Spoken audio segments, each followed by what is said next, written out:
Yay! Actually, yes. Uh-oh.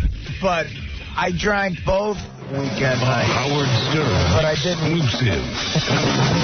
But I didn't get drunk either night. How many drinks? I only had 2. I went to, okay, first of all, Friday night I went to the new Nobu with Dana. I took her out. I promised her I would do that, which, by the way, is one of the most stunning restaurants I've ever been to in my life. All right. I haven't gotten there yet. Get to the drinking part. Okay, so I said to her, you know, it's been 93 days, and I think I want to have a drink. I want to try to have a drink tonight. She wasn't thrilled with that. Happy anniversary! Happy anniversary! Happy anniversary! Happy anniversary! So it was like good news, bad news. I'm taking you to Nobu, but I'm going to have a drink. Well, she wasn't thrilled with it, but there's no real story. I had 2 Jack and Waters. Oh, there's a story. And then the 2 Jack and Waters. 2 Jack and Waters. And which obviously doesn't... Did it have an effect on you? Not really. I wasn't drunk. Right. I wasn't drunk at all. So your head didn't hit the table or anything. Do you think you can handle just having 2 drinks? Well, that's what I think I was trying to prove to myself. Right.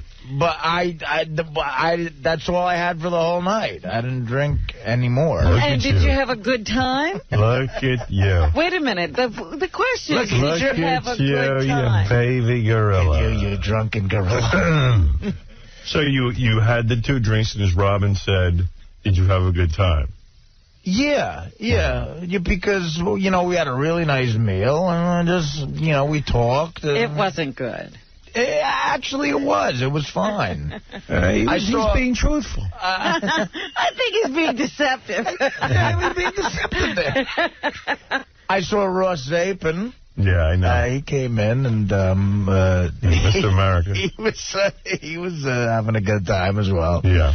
But then after dinner, we just went back to Jersey. So that was that. No nightcap or anything? No nightcap at all. 2 drinks. All right. And what happened when you went to the shows in Hartford? Now, if we had any gray area as to where the fans stand on me drinking or not, we found out what that is. They're for me drinking. So they would rather see you. See, people say I'm insensitive to you. I don't get it. I don't want to see you drink. Actually, there was a couple of very, very nice women who made up "Don't Drink Artie" buttons. Yeah. They were cute. They were nice. But so did you already decide now that you had to drink Friday night that you would drink Saturday night? Maybe that was in my head. But so what happened was I got on stage, and like a few minutes into it, it had to be addressed. It was clear because they wouldn't shut up. Right. So what were they doing? Screaming? Yeah. And throwing drinks? Yeah. Well, they were throwing booze up. It's like if a sex addict was running free in a whorehouse. Yeah. And but you see, what I did was I limited that to beer.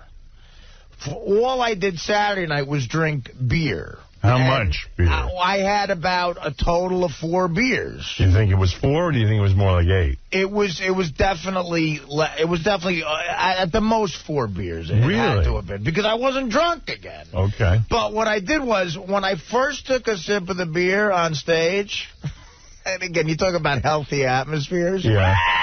It might have been like, it was as if Springsteen played Born to Run. The cheer. Was it 2 shows you did in Hartford, or one? Just one. I've never heard cheering that loud in my life, including like the World Series games. So you're telling me you had 4 beers. I chugged one of them, though. Okay. And on stage, because I'm telling you, they would not shut up. But let me ask you something. Fred's moaning. No, Fred's moaning in the back. This is not good. But again, it's a crack in the dam. It's like New Orleans. The levees. It'll be a break. flood. Again, I didn't get drunk. I limited it to beer, which was, and then we drove home the same night. Richard was with me. So you couldn't couldn't drink anymore? Well, you know, I wasn't driving or anything, but we drove home the same night and we stopped at a Burger King to eat, so that ended the drinking for me. I wonder if it really was 4 beers or if it was like Howard, I 7. swear on my father. I did not have any more than 2 drinks Friday night and about 4 All right, beers. now here's the key question. What happens on Sunday during football games? Nothing. No drinking? I had no urge to drink at all. Really? Yeah. Look at I you. was fine yesterday. That's not the key question. The key question was, when you drank that beer, was it like finding water in the desert? Well, you know what happened, Rob? The thing is, the night before I had Jack, so it was... No, it wasn't. It wasn't, yeah. So the do you... Jack was. Did you, so no drinks on Sunday. Are you still on your medication? Well, no, the Paxil I had weaned myself off of finally last week. I've been on Paxil in 10 days. And was that doctor-supervised weaning, or you decided? No, it was doctor-supervised. Because someone said to me, I did it properly. Your voice sounds more normal today, but the reason I think you sounded so whacked out on Thursday and Friday, and I mean, I wish I had a camera on you. It was unbelievable. Was it because I came off the side? I think, and someone said to me, you know, Artie changed his meds. He's got to have. I said, he didn't mention that. He goes, no, that's what happens. You get so whacked out. They changed the meds, and of course you don't realize it, right. But everyone else, I mean, I never saw anything more bizarre in my life. Really? You sounded like a different person. We had to check to see if it was you. And you seem to be back to your own voice again. Well, I'm a little hoarse from... no, I don't mean hoarse. I mean, it was like, it was weird. Really? Go back and listen to the tape. I bet you'll see. Well, maybe that's what it was because I had to... wean. Yeah, and the doctor said there might be a little effect that it has on you. So did you tell the doctor you were going to go back to drinking? No. No. So will that come up this week? Of course. He ain't going this week. No. I know the Artie. I know Artie mania. That's the one part that Dana and my sister made me commit to is therapy, and I don't mind it. It's actually, I love talking to somebody. Yeah. You know, staying in therapy allowed you to drink, you would do it, right? Well, I don't know. I would do it. I don't know what it's going to allow me to do, but I'm finding that where I was cynical about it before, I love talking to somebody. Right. All right, well, there you go. But as far as the fans are concerned, yeah, it was maybe there was 10% who were saying don't, but it was like crazy. Way to go. Well, listen, you're a grown man. You do what you want. Exactly. You can't be influenced by fans. Well, my question is, though, could he have resisted the pressure of 90% of the audience offering... Absolutely not. No. Hey, you got to get a check. You got to get paid, you know. All right, well, there it is, the big announcement, a Howard Stern Show exclusive. Artie's back to drinking. I have no plans on... Howard Stern exclusive. I have no plans on going over the top. But... Were you planning it the last time? No, I mean, you know, I needed some time to get my life together, and it was 93 days, by the way. I saw there was already like 9 million people on the phone ready to bust you and tell me. Well, is that what I wasn't about to try to lie my way out of it. Wayne, you're on the air. Hey, what's going on, Howard? Bong-head Bill. Oh, hey. How you doing, buddy? Thought it was Wayne.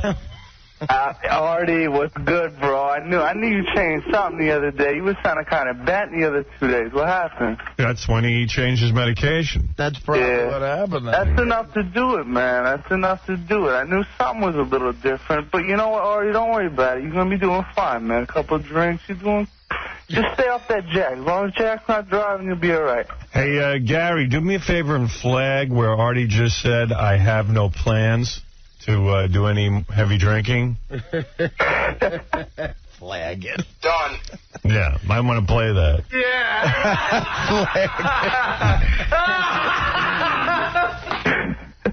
Artie, take some bong. It'll be straight. No, I don't need any of that. All right, let's go to... Is it only booze booze now. You're sticking strictly to booze. Of course. Robin, how dare you? How dare you imply that Artie's out of control? Joe, you're on the air. Hey, now. Hey, now.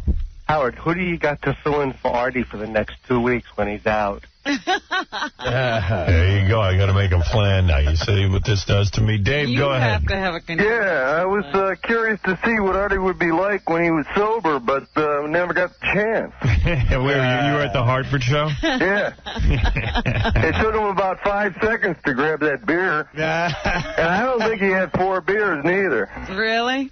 By the time he came out the second or third time, he was looking pretty lit up. Nah, I was not drunk. I definitely wasn't drunk. Well, you do a good act. Thank you, buddy. No problem. There it is. Go ahead, Mike. Hey. Hey. How you doing? What's up? Listen, I was just wondering if Fred smokes pot. I always wondered that. Fred, do you smoke weed? No, I do not. Have you ever? Yes, I have, when I was in my teens. And then I developed some sort of allergic reaction to it, so I don't do it anymore. What do you mean? What would happen? I'd pass out. Wow. Pass out? Yeah, Fred passes out. I seen him drink and pass out. I have an intolerance to that. Yeah, strictly heroin now for him. That's it. It's a nice slow nod. I used to do heroin, actually. Really? Yeah. I actually have to go to rehab today, as a matter of fact. Good for you. What are you getting off this time? For heroin? It's getting off my show. I just hung up on him. Grim Reaper, you're on the air. Hey, Artie, how's it going?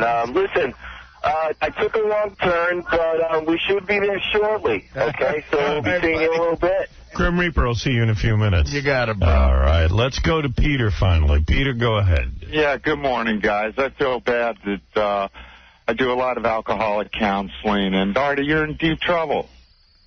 You won't know when you're drunk.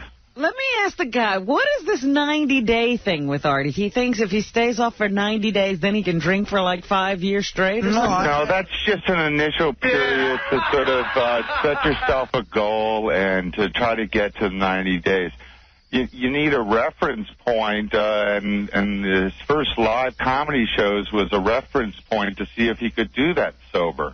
He wasn't able to meet that. That's a serious issue. That anything that comes up that's big or major, he has to resort back to the thing he knows best and his escape pattern, which is the drink.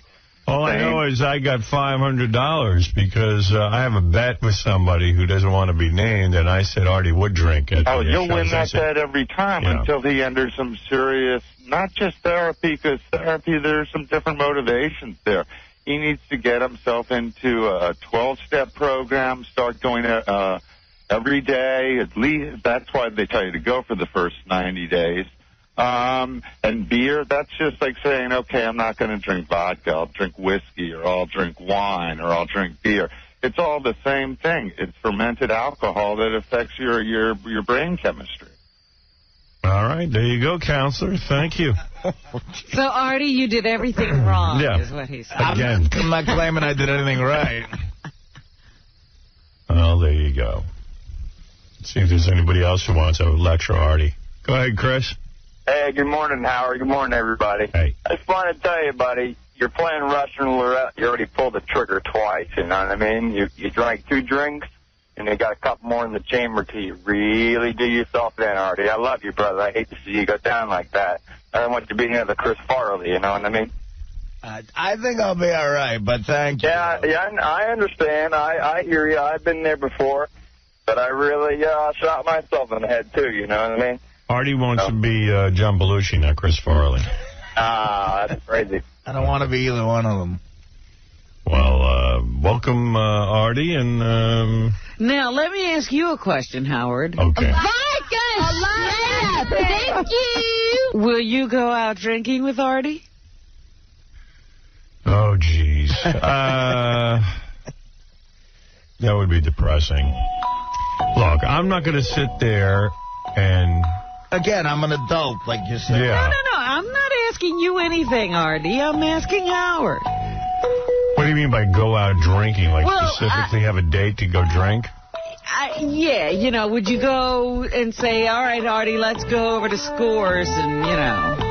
Well, I certainly would go to Scores with Artie at any point. I would never sit at Scores and tell Artie not to drink and I would drink at scores. So you're going to just do whatever you would do with Artie, and Artie has to make his decisions himself. I mean, yeah, I guess so. I mean, I mean, a person has to be in charge of themselves. I mean, you know, it's funny. I know someone else who struggled with alcoholism, and we were going to have dinner, and everyone was saying, and this was going on for years, if I'm going to dinner, you've got to stop drinking when I'm there. They would control the whole table. They actually said that? Yeah. To everyone. Nobody can drink when they're around. Right. And finally, everyone said, listen, guess what? The world has alcohol. And you got to either learn to, you know, it's just like me. When I see a big bowl of dessert on the table, I go, well, I could eat that or not. I mean, I would like to. Everybody else is eating. Yeah, I mean, listen, no, you know, I'm one of those people who believes most lawsuits are phony baloney. Most people don't take responsibility for themselves. Artie's a big boy. He does what he wants. Well, you know, I know someone who struggles with alcohol, and I was having an event at one point, and I thought, geez, this event is all about drinking. Should I invite that person? I'd really like that person to be there. And finally, I just left it up to that person. And I said, look, that's it. How do you feel? And they can handle it. They said, you know, don't even worry about it. And they were there.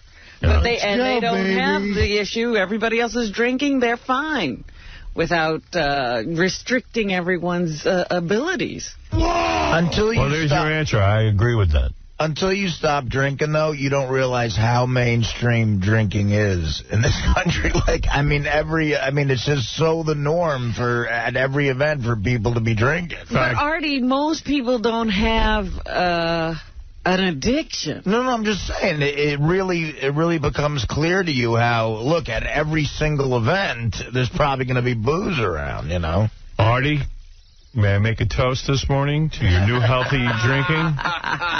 Anyone want to break open a bottle? Salud. Let's get started. So now, wait a minute. You said there were going to be a couple of drinking shows coming up. Yeah, I don't know about that. Maybe. Maybe not? Maybe better not. Mr. America over there bums me out. Don't let me affect anything you do. Right. I'm the opposite of that guy. I'm like, you can do whatever you want. Bobo, you're on the air. Hey, how you doing there, Bobo, man? Hey, Artie, 3 things you got to do. You have to give up the comedy club circuit, all right? If you have a drinking problem or tend to go back to drinking, you can't be around that atmosphere. And B, you got to go into the 12-step program. And C, you got to get a sponsor. Oh, Bobo, how do you know all this? Because I know someone for years that had problems with that. Would his name be Bobo? Yeah, it's like if you have a gambling problem, would you go to Atlantic City to see a show and say, well, while I'm there, I'm going to, just see the show? No, you're going to have a gambling problem. You're going to start to gamble. I do plan on stopping gigging that much, by the way. Definitely the road. Yeah, it does get you. Man. But now, all of a sudden, remember last week when you were promoting, Artie had 2 weekends. So I got one more left on the books, and then that's it. I really do plan on either completely stopping or slowing down. Yeah, Chris, you're on the air. Hey, Howard, I'm telling you, I was at that show on Saturday. It was like watching a crackhead go back to the pipe, man. I felt so bad for the guy. And he's right, though. Everyone's cheering him on, and I'm sitting there, and I'm like, don't do this, because you can't have it. The guy, I'm nervous as hell now. He's going to go back. Remember the show, you're going to ruin the show, Artie. Don't get too close. See, I knew there'd be someone in the audience feeling bad, like going, man, this is like watching a guy shoot himself. Right. Oh, I thought it was killing me. I was like, I can't believe this is happening. Please, no. Yeah. How about this, Artie? Could you fake drinking? It's almost like I feel like I'm BSing my fans. Well, that's what I hope, too. I hope that maybe he set that girl up or something. No. I wouldn't do something like that. I was like, maybe that's just a fake beer, because maybe he does this every week. All right. So you actually were there for the what we call Ground Zero.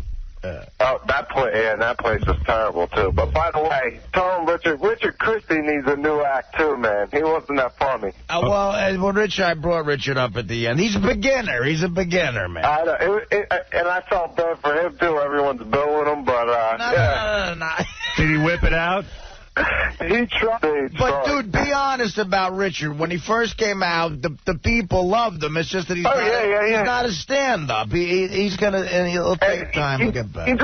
He looked very nervous, though. He's pacing around, but he was good, though. I mean, he's funny, but it's just, you could tell he was out of sorts or something. I mean, he's got all the moves, like pacing back and forth and stuff, like a real stand-up. Just no material. No material, no delivery. Yeah, it was weak. He'll get better. But he got the pacing down. He'll get better. You know what? It is impossible to follow Artie, Bob Levy, and Nick DiPaolo. I mean, they're seasoned guys. Hey, we love you. I'm sorry, Rich. I just wanted to, I thought I did all right. I mean, by the way, booed off stage. No, you didn't. Absolutely not. No. What material did you roll out? Was it the?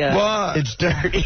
Yeah, it's. Hey, is that a new mustache, or you always had that? I trimmed it. Yeah, get rid of that thing. Really? You don't like it? Hey, he looks like the Grim Reaper, dude. I'm telling you. The mustaches are just like gay. You know what I've been thinking about? I see a guy with a mustache, and I'm like, what are you doing? Yeah, but mine's like... Why should there be hair in the middle of your face? You know what I mean? Like, what is that? Well, you think of it tickling a guy's thigh you're like grooming it, and I see you cutting it, and it's like, you know what? Just shave. Shave it all off. I do eat yogurt in the morning, and yogurt gets in there. Yeah, I mean, and it's like, you know what? What is that? What is a mustache? I used to have one like when I was a 20. I got to take attention away from my face. My face you know what? It's just weird. Get rid of it. Okay. Trust me on this. The 80s called. They want their mustache back. Come on. Yeah.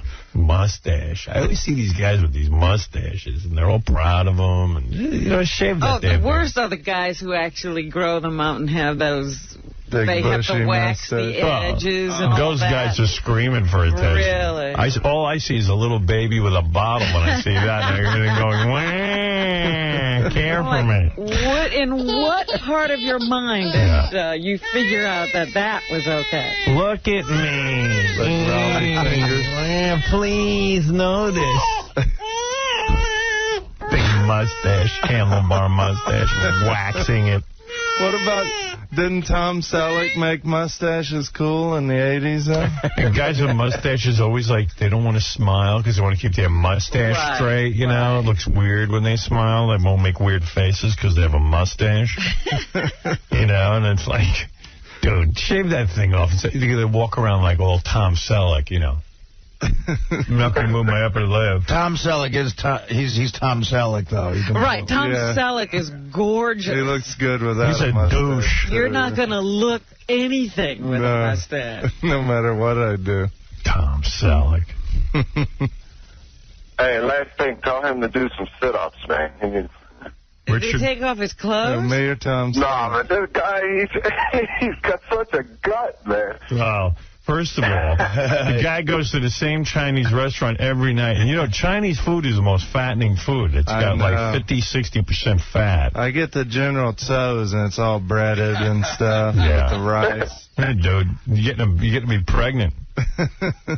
I know. I look down at it because I take my shirt off. I just walk around in my underwear at home, and I glance at myself in the mirror once in a while, and I'm just disgusted. Why don't you just cut back to General Tso's and just get some steamed chicken, some broccoli, Well, they also have pineapple chicken that's not breaded, and it's really good. Get that, at least. Yeah. But do you see all that sauce? Get the sauce on the side. Really? Yeah. Say to the guy, steam everything up and give me the sauce on the side. Because is the sauce real fattening, like the syrupy sauce? That's where it all is, yeah. You can't be asking me that. I mean, what do you think is fattening? What do you don't know? Rice? Is the sauce fattening? Well, I know, like, mayonnaise is fattening, but I don't know about sauce. Yeah, sauce it's just sauce.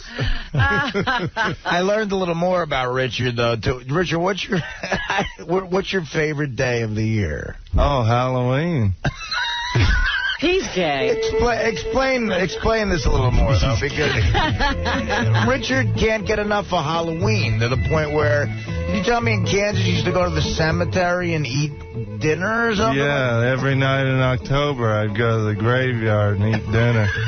Because he's like a metal guy. He's like a metal guy. Well, ever since I was a kid, I've loved Halloween, and I love horror movies, and I love that time of year when it gets kind of cold and the leaves are falling. So what does eating in the cemetery do for you? I go and I listen to, like, horror movie soundtracks and just get in the whole mood of Halloween. Are you naked? I would be if I wouldn't get arrested, but...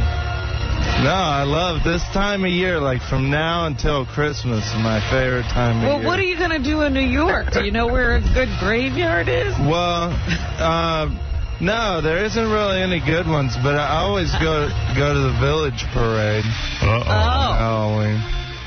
Richard and J.D. went to see that gay horror film together this weekend. Oh, did they? Yeah, we saw it yesterday. How was it? What's the name of that? It was great, actually. Hellbent. Yeah. Yeah. You loved it? It's one of the funniest movies I've ever seen in my life. Was the theater packed? No, there was. Were you two homos sitting next to each other? Yeah, and I was messing with J.D. I got a soda and I put 2 straws in it and I set it between us. Is it mostly like guys sitting there watching it? Yeah, well, it was all guys. There's one woman sitting behind us and she was laughing too. Like, we were laughing at all the wrong parts. Did it feel weird being coupled off with a guy? Yeah, it was weird. Even walking into the theater, because the door is at the front of the theater, so everybody sees you walking in, and me and him walked beside each other. It just felt odd. Yeah, maybe split up a little. And the scary part, did you reach over to... Well, I was joking with him. I put my arm around him when the movie started. Get away from me. Or when you're next to people, do this move like so they can hear you go, well, let's catch up with the girls, or something like that, you know? It was funny because it's just like that movie Halloween. In the middle of the movie, you should take the back of his head and just push it down into your lap. J.D. trying to resist. Come on, man, let's go. No. Get down to go to it was a great movie, though. It's so funny because it's just like a real horror movie. Like, all the promiscuous guys get killed. Yeah. There's a hero who's like a virginal type guy, and he goes after this bad boy type guy through the whole movie. At the end, he finally gets the guy, and he saves his life. Is it rated R, like where these guys are nude and doing each other? None of them got nude. They showed their asses. Like in one scene, 4 guys, there's 4 buddies. That's what the movie's about. But buddies. Yeah, and do you think they were real homos, or are they? They had to be, because there's a lot of make-out scenes. Oh, you have to be gay if you're making out with a guy? Yeah, I think it's pretty much a given. But there was like one girl in the whole movie, and she's in for like a few seconds, and she was super hot too. She plays the sister of the lead character, the lead guy, but. Man, the rest of it, it's just guys making out, and they go to the parade, the Halloween parade in West Hollywood, and they go to this bar called Meat. And this one guy orders a drink called a flaming penis. I'll take a flaming penis, What's please. in that? I was waiting for one of them to order. JD was like, if one of these guys orders a Malibu Bay Breeze, I'm walking out. Hey, look who's he's walking out. Meanwhile, he's there watching gay dude. Hey, Artie's liver's on the phone. Yeah, hey, how you doing? Artie, what are you doing to me? I thought we were friends again. Artie, when you took the drink, did you feel defeated at all? Like, did you go, ah, man? Again, Friday night, I had a drink. Right? Well, in my head, I was like saying, maybe this is preparing me for the gig, which sort of had, yeah, I'll say that. It was a big defeat. I'll admit to that, yeah. Was it like another one, like, here I go again? Poor Artie. No. It wasn't like poor Artie. It was more like I felt like I had to prepare for something where I didn't like the fact that I felt like I had to prepare to do something. So when the jack hit your lips on Friday night, was it like, oh, my old friend? You haven't changed. You still... Is it like a heroin addict? Because they say, like, heroin addicts after a while have to take heroin just not to get sick. They don't get high anymore. Well, yeah, because you go through withdrawals. Right. So you were having so much jack by the time you went into this self-imposed, whatever it was, rehab. In the beginning, yeah, it was bad. So that first sip of jack, was it like you'd never tasted it before? No. I think there was... No, it wasn't like I never tasted it before. It was just, Was it like, my old friend Jack? It was a very familiar taste, yeah. Was it a pleasant experience? Not pleasant, no. I mean, it was just sort of like, what was disappointing to me was I felt like this was a normal life for me. Right. And I had to get back to it somehow. Jack Daniels is his master. Yeah, it sounds miserable. Jack Daniels rules on the relationship is terrible. Was the Jack laughing at you? Was he just going, I told you? I don't know. Did it sound like Levy going, Yeah, Levy had already done It would be bad if it sounded like Levy. Hey, Artie. Good to see you again. So no drinking before the show? No. No, Are you kidding? Not of course not. I mean, as a professional. Well, that used to be the norm. Artie, when's the next show? Oh, is it Artie's liver still? Yeah. Oh, hey. I'm curious. He needs to get ready. You got to get ready for the next show? Yeah, I need a week off. Yeah. Will you give him a week off at least? October 1st, Wilmington, Delaware. Big kahuna. You got 2 weeks. No. Oh, there you go. He's going to start crying. And then so far, buddy, that's it as far as I'm concerned. All right. So. Thank God. So Artie, let me ask you, what are you going to do for the next 2 weeks? Are you going to drink next weekend? The plan is not to, actually. Ah. Wow. Yeah. Artie's liver. Did you hear that? Thank God. My liver's got that one little move where he cries. Stop gambling, too. Why do you care about gambling? That doesn't hurt your liver. He gambles, he drinks. Can I just say something? I don't believe you're really Artie's liver, because Artie's liver should sound about 90 years old. Yeah, you sound a little younger than Oh, this is Artie's liver. Was he just a drunk? Right. All right, Artie's Thanks, liver, Eric. thank you. Bye. All right, there's your liver checking in. Wow. Here's T-Dog. Hey, what's up? How you doing, Howard? How you doing, man? David Spade called me over the weekend and said, Artie's a pussy. What do you mean? For not being able to drink? Or? Spade, by the way, was leaving messages like throughout the 90 days. And really? What did he say? And then at the end, he'd go, I'm sorry. Like, he'd do a Don. Yeah, what was the message? He'd do a Don Rickles thing. I kid because I love. Well, let me just make sure I could say him. Well, yeah, we would just say stuff like, yeah, what's the matter? You're not drinking, you pussy? That's what he was doing. But he did that throughout the 3 months. And then at the end, he goes, no, I'm sorry. Don't drink. T-Dog. Hey, Artie, man, congratulations for drinking, man. You did a good job. Now you see why, like, Farley died. I mean, he's hanging out with Spade. I was wondering, is that the same routine he gave him? He's probably like, hey, you pussy. Oh, no, and then he'd come back and be all sad and Artie died. And can't find a hooker and some coke. Hey, you big fag. You know, you're not funny when you're drunk. There are people in show business, like managers and agents, who say, what did you get in the show biz not to get hookers and do drugs? I mean, you know. No one likes you sober.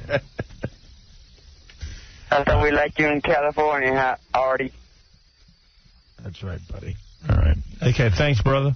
Thanks a lot, man. It's interesting because I forgot to mention this last week. Remember we talked to Tom Sizemore? Yeah. And he was hoping, to get out of rehab, and he was calling to show everybody that he was doing better. Well, they assigned him more rehab. Yeah. I don't understand, because I've been in rehab. I don't know what he's actually doing in rehab to make them keep him there. Because, you really probably drinking. I mean, he might be smuggling in booze. Who knows? He might be calling us, and that would be sign enough. I guess that's the wrong thing. Hey, Joe. Hey, how's it going? Hey. I was at the Hartford show, and I wanted to stick up for Artie a little bit. Me and a bunch of guys that were standing in the audience were going to get together and scream out, "Wah, I'm not allowed to drink." But he went up there, and he grabbed somebody's beer out of somebody's hand, like the third or fourth row. Only had a couple that I saw, and I have to say, he was funnier than the other three still. So way to go, Artie. You put on a good show, and it was a good time. Thanks, brother. Thanks. Isn't that nice? So far, so good, Artie. Yes, Tracy. Yes, Tracy. Hi. Oh, hey, I made up about 100 Don't Drink Artie buttons. Yeah, I met you. I signed your ticket, right? Yeah, I was pretty devastated because I couldn't even give them away. You mean nobody would wear a Don't Drink Artie button? By the way, I brought one in, Howard. Yeah. I have it. By the way, very nice of you. Yeah, people in Hartford suck. Yeah. Well.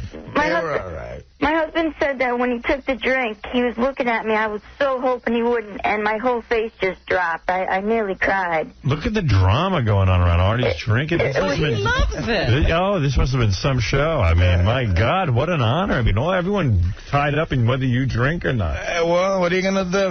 I really care about the guy. I don't want to see him mess up. Actually, I met her after the show. She asked me to sign her ticket, and I really felt bad. She was concerned. Well, what's up, Rumbo? I think Artie owes me an apology. Why? For what? What happened? Because he gave me the other day when he was all messed up. Yeah. And I tried to explain to him why he was messed up.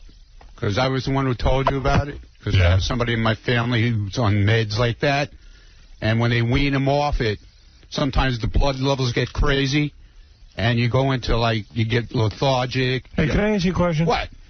Why you insist on wearing tight shirts? You got a gut.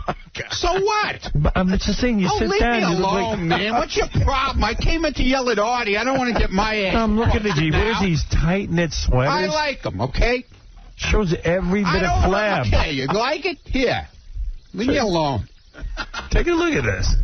Anyway, I came to yell at Artie. You wear a nice shirt. I think he owes me an apology. Whatever you need, Ron. Okay, man. You know what? I'm sorry. I was looking out for you, and you gave me this whole lecture, and you made me feel bad that Dana was upset with me and all. You know who else wears the tight shirts? Simon Cowell on American Idol. Shirts are not only tight, they're too small. Ronnie, get out of here. What's the matter with you? I want an apology. Go talk to him in the hall here. Yeah, what's up with that, man? What's up with those shirts? What's your problem with me, man? Every time I walk in here, you got something to say. Your shirt's too tight, bro. Too bad. Look at that. He's going to continue to wear his tight shirt. The guy's got a nice figure. I mean, just your clothes are too tight, dude. Where's these tight knit sweaters like a woman? He loves that knit sweater. Knit sweater. I mean, it's just every day a knit sweater. He's just a grouchy old Jew. Shut up, all right? Who thinks he's Italian, too. Yeah, right. He sits in the hallway. Are you crazy? And he does nothing all day. No. He is the head of security. 3. He is a grouchy old Jew. Just shut up. Who thinks he's Italian too. That other guy who's always throwing me under the bus. Eugene, Ronnie's a Eugene. Oh, Eugene, Ronnie's a Eugene. Yes, Eugene, Ronnie's a Eugene. Oh, Ronnie's a Eugene. What are you talking about? Yeah, really. What, why the knit shirt? I don't know any guy. I like it. You mind? Where do you get those? And you got like 20 of them. I buy them in the store. Do the girls with scores like that look? I don't wear suits to scores, no. man. You wear those shirts, though. No, I don't. You wear them with jeans. I've seen you in there. No, I don't. I do not. I don't wear these to school. What, are you crazy? Oh, I see what you wear. You wear a tight knit shirt. I see what you wear, too. Come on. Is that, a tight knit shirt? What is that? What is it made of? It's a niche. It's called summer silk. It's a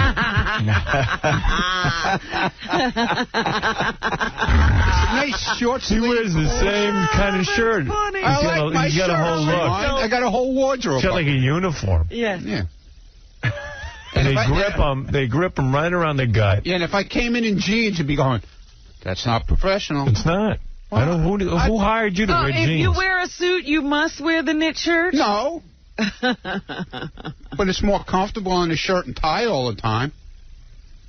He's real hairy. I used to think the knit shirt was just his hairy chest. I didn't think he was wearing a shirt. Yeah, all right. Yeah, who's writing that crap back there? No one. Do you want me to shave, too? No, I don't care. You don't care? Do whatever you want. All right. I'm just telling you, man, those shirts got to be let out or something. Let out? There's no other kind of shirt. You can't let those shirts out. You can't? No, stretch them or something. No. Or maybe lose 10 pounds. I mean, it's too could tight. wear a T-shirt, right? Yeah, I mean, he's walking around with these tight shirts. I don't like it. Since when do you look at me so hard? He's been telling you about this for a while. Yeah, well. Too bad. Busting balls is his occupation. I don't speak a f***ing word to you, so you shut your mouth, all right? Piss him off and you'll risk castration.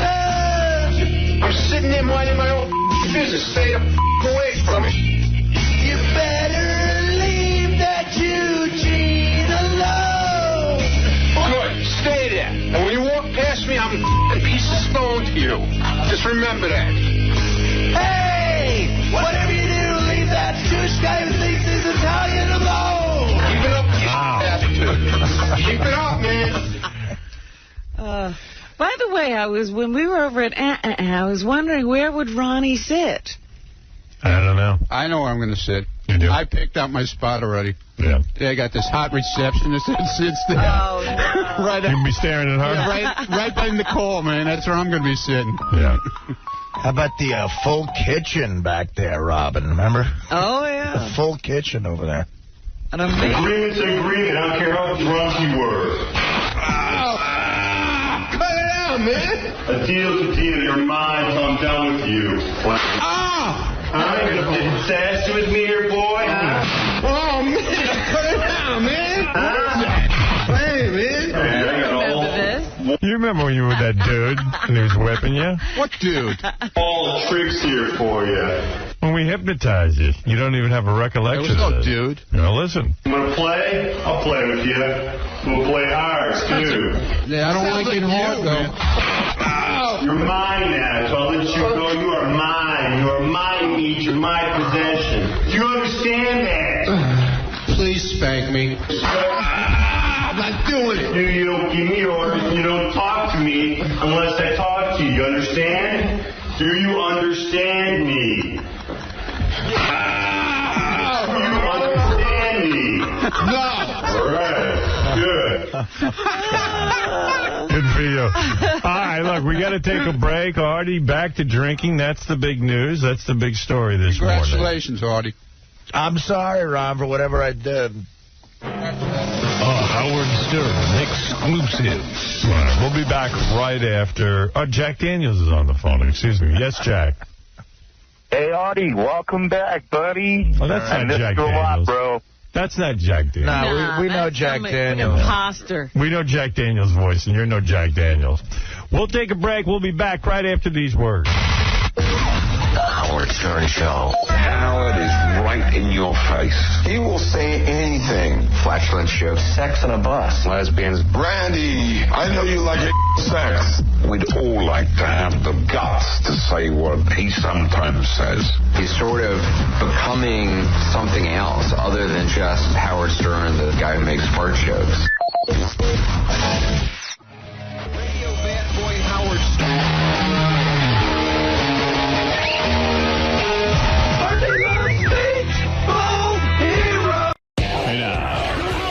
You don't even seem to understand the show. You just ruin everything. You gotta be funny in here. I can't wait for you guys to see this on Howard TV. Daily shows, classics, and exclusive behind-the-scenes access. Well, that's going to be on Howard TV. The funniest, sexiest, most star-studded network on TV is Howard TV On Demand.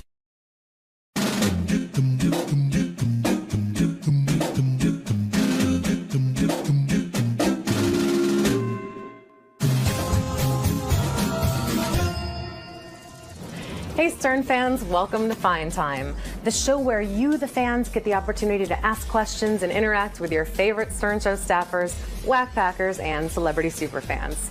I'm your host, Rachel Fine. Now my guest today is a former intern who spent more time wandering these halls here at Sirius and diddling a pencil than he did doing any actual work. He likes to hang out in libraries and stand around staring at people. If there's a Stern Show related event, you can be sure he'll be there. You can also be sure that he'll never leave.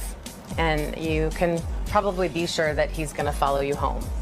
Ronnie the limo driver says that he discovered him, although he came to us through the internship, so go figure.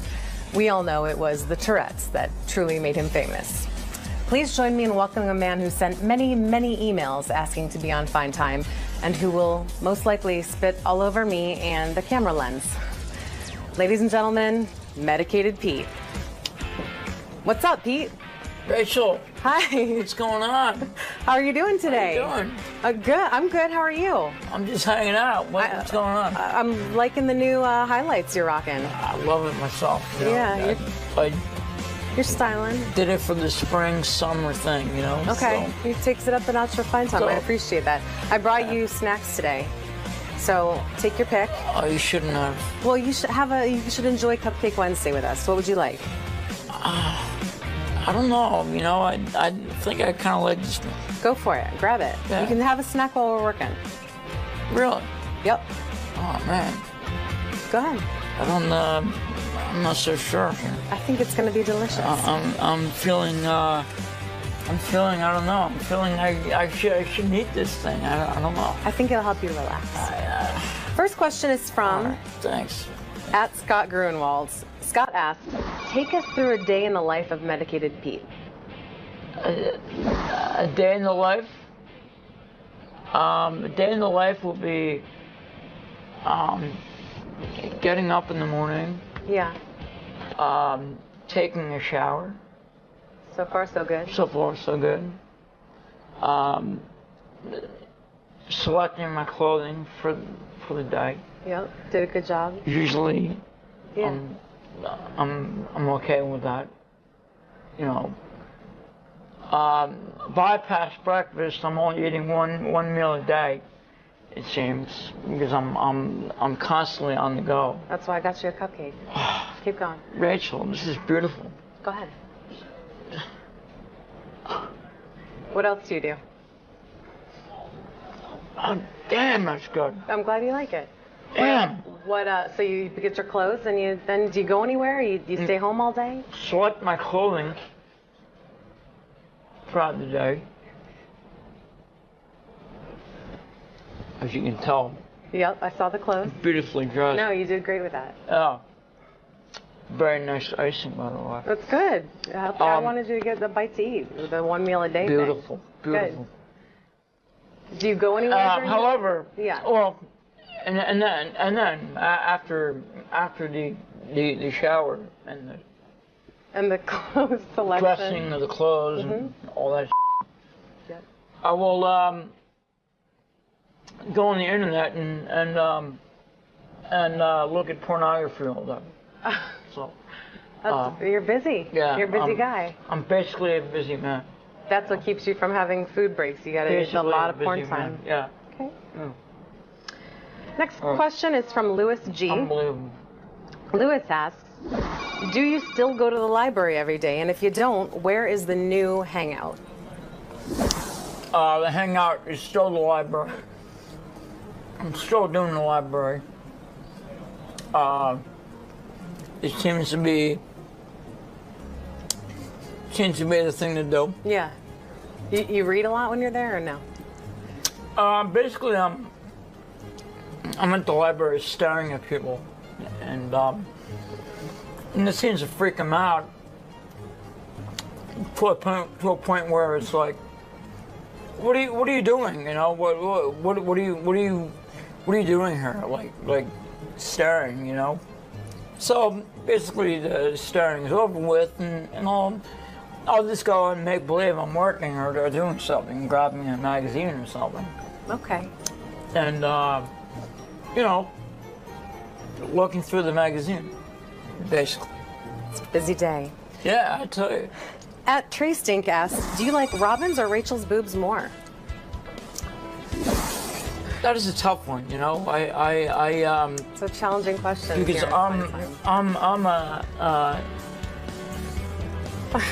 I'm very much a boob man. Yeah. So what's your expert opinion? I love the boobies, you know. Sure. Love the boobies, you know. He loves the boobies. I mean, it's just a fascination of mine. Okay. Staring at breasts, and I get such a joy and a rush from staring at boobies. So to answer your question, I'll have to say Rachel's, because I don't know, it's just fascination. Fascination. I am so flattered right now. Question from Brian S. What's your favorite experience you've had with the show? I have to say my favorite experience has been pissing Ronnie the 𝗦𝗵cie𝗄𝗿𝗍 off to the extent where it's very enjoyable. Do you have a favorite pissing Ronnie off memory?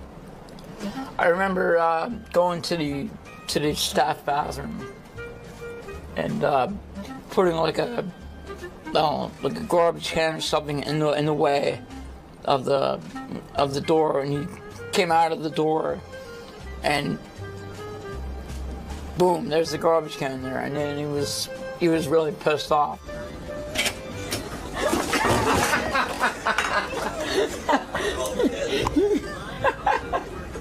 You asshole! What the f*** are you laughing at? So that was a pretty cool moment, actually. That's a good one. Yeah. Yeah. Question.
said that. Angela V asks, be honest, when you were an intern, what staff member was a d to you and who was the nicest? I don't know. I don't have a per se. Everybody has been very cordial and nice. Give me your most favorite, least favorite. Maybe we won't even call him a who's been the best and the worst. I don't know. The best probably has been Ronnie, because he's been such a cool guy. Yeah. Well, tell Gary you're going to be my intern. It's okay with me. We'll see how long you last. I think they'll give me a trial run, you know? Gary. You guys get along pretty well. Yeah, man, I mean, you know. Stay back, you'll be my intern. Right? I would love that. And, I don't know. I might have to add my own in there for a minute. Okay. The funniest would be Jim McClure, probably. He's a funny guy. He's a funny guy, just because of his face, his looks, you know, everything about the guy. He's just funny looking. He's just a real peculiar looking dude, and it's just like, holy shit, you know, here he is, you know, it's like. So in like a Chippendales contest, very fun. He's going down. You're the winner. Yeah. No, I got that. So you didn't have a least favorite here at the show? I have not had a least favorite. I don't like to judge like that. You know? Yeah. I like to keep it like an even playing field. You know. So just have fun. Just have a good time. You know. Awesome. Jared S. asks, have you ever wandered off and found yourself lost? Every day, actually, yeah. Yeah, that happens every day. Every day I find myself lost. How do you get home? I have to ask people for directions, and you know, I mean, it just sort of happens that way, you know? Yeah, that's a good way to meet people. Yeah. Dave, you getting sprinkles all over you? Well, I got a little bit of a shower just now. You like it? I kind of do. Dave O asks, people have said you. God, this you're is. gorgeous. Thank you. You're welcome. You're a looker yourself, Pete. This is ironic. Dave O asks, people have said you spit a lot when you eat. I'm seeing that. What was the most embarrassing situation during a meal? Well, probably when all my food came out of my mouth. Probably. What happened? When was that? Just not paying attention, you know, and just sort of like having projectiles, you know, come out of my mouth. It's just like, whoa, you know, like crazy. Like it's crazy. But you've learned from that. You're getting better with it, you think, or? I've actually learned how to do things like correctly and like the right way, you know. Yeah.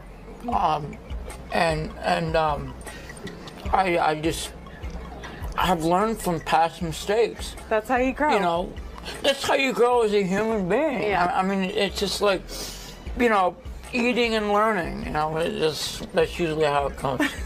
You know. Good point. Next question. We're having I'm sorry. I got the giggles. I don't know what's wrong with me. No, you're giving me a lot of good stuff. Absolutely. Question. Sorry. You okay? I am. You choked me up a little. Some water or something? No, I'm good. Question from Joe. Joe asks. All right, Joe. Were you shocked that you got aroused while being teased and electrocuted? And how did that feel? That felt absolutely amazing. Did you expect you were going to get aroused? I did actually. You know, it was such an amazing experience. Describe it for me. What did it feel like? Well, hold on. You know, the shocks on my ass. Such an amazing like sensation feeling. You know. That's fucking insane. I mean, it's crazy. You have to experience it to actually get the full... Yeah, I can't even imagine. Get the full-on effect. Damn, yeah, it is. Because it's just absolutely amazing. Have you tried to replicate that at home on your own?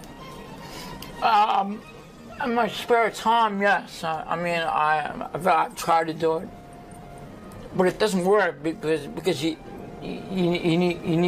need that chick who will be that person. Oh yeah. To actually to electrocute your ass. Administer the electrocution. Yeah. Yeah. Good point. Mm-hmm. Yeah!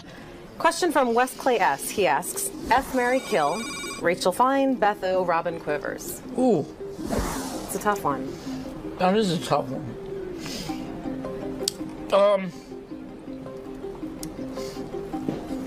I don't know. I probably would have to say I'd F Rachel Fine.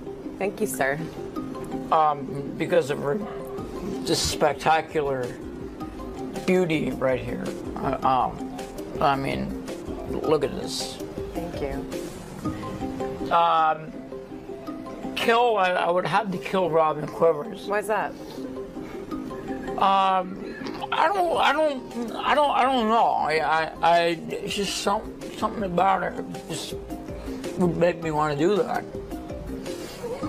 And, you know, obviously would marry Beth O. She's beautiful. Because she's such a sweet woman, you know, like a seemingly like a caring woman. So, absolutely. So I would definitely have to do those three. So. All right. Yeah. I got a plan. Yeah. A lot of people wrote in asking for you to do some impressions. So I'd like to take this opportunity. Let's see what you got. Can you do a little like 𝗦𝗁𝗲𝗍 for us? Oh my. That's good. How are you, Rachel?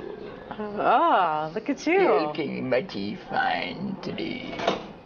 Impressive. How about Ronnie? Give me Ronnie. Oh, what the fuck is this shit all about here? What's going on here? Rachel, you look great. You look amazing. You look amazing. Thank you. Next one's Gary. Give me Gary. Boss. I don't understand this fun time. Boss. What's going on? In other words, I don't get why he's here. In other words, I don't understand. I don't understand this. Oh, it's really good. Beetlejuice. I don't think I can do Beetlejuice. What other impressions you got in your back pocket? Who can you do? Any famous actors? Off the top of my head, I don't have anything.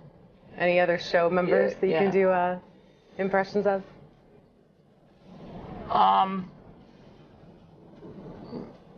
Probably Scott the engineer. Let's see it. All right. If I just hold my nose, you know, just get that kind of effect, you know. Go for it. I mean, come on, hey, that's kind of shit. That's kind of shit. When you say so, I don't know. Hey, Rachel, you look beautiful. You look amazing. That was fantastic. And just to take us out, and before I even go there, I want to thank everyone for the questions they sent in. This is a really special episode of Fine Time. Please keep sending your questions. You can tweet them, you can Facebook them, you can Great send occasion. them via email. Pardon? Great occasion. Great occasion. Yeah. Even send video submissions. And remember that this is your show, so do not screw it up. Until next time, I had a fine time, but it will be all the more fine if I can get a little beatbox from Pete. Get ready. Yeah. Little beatbox? Yeah. What do you got? All right. I'll show you what I got. Okay. Got to get into it a little bit. Get into it. Got to get into the rhythm. Got to get into the rhythm. Okay.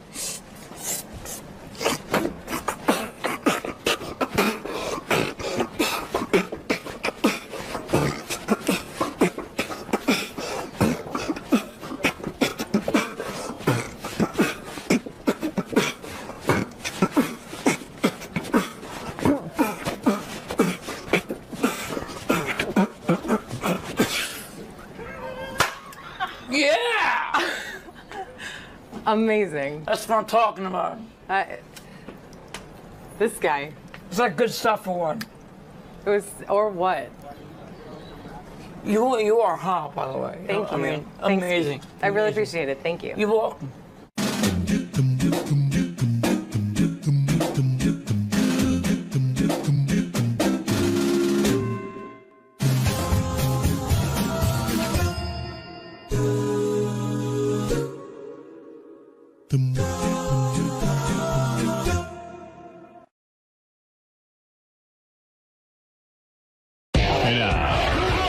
You don't even seem to understand the show. You just ruin everything. You got to be funny in here. I can't wait for you guys to see this on Howard TV. Daily shows, classics, and exclusive behind-the-scenes access. Well, that's going to be on Howard TV. The funniest, sexiest, most star-studded network on TV is Howard TV On Demand.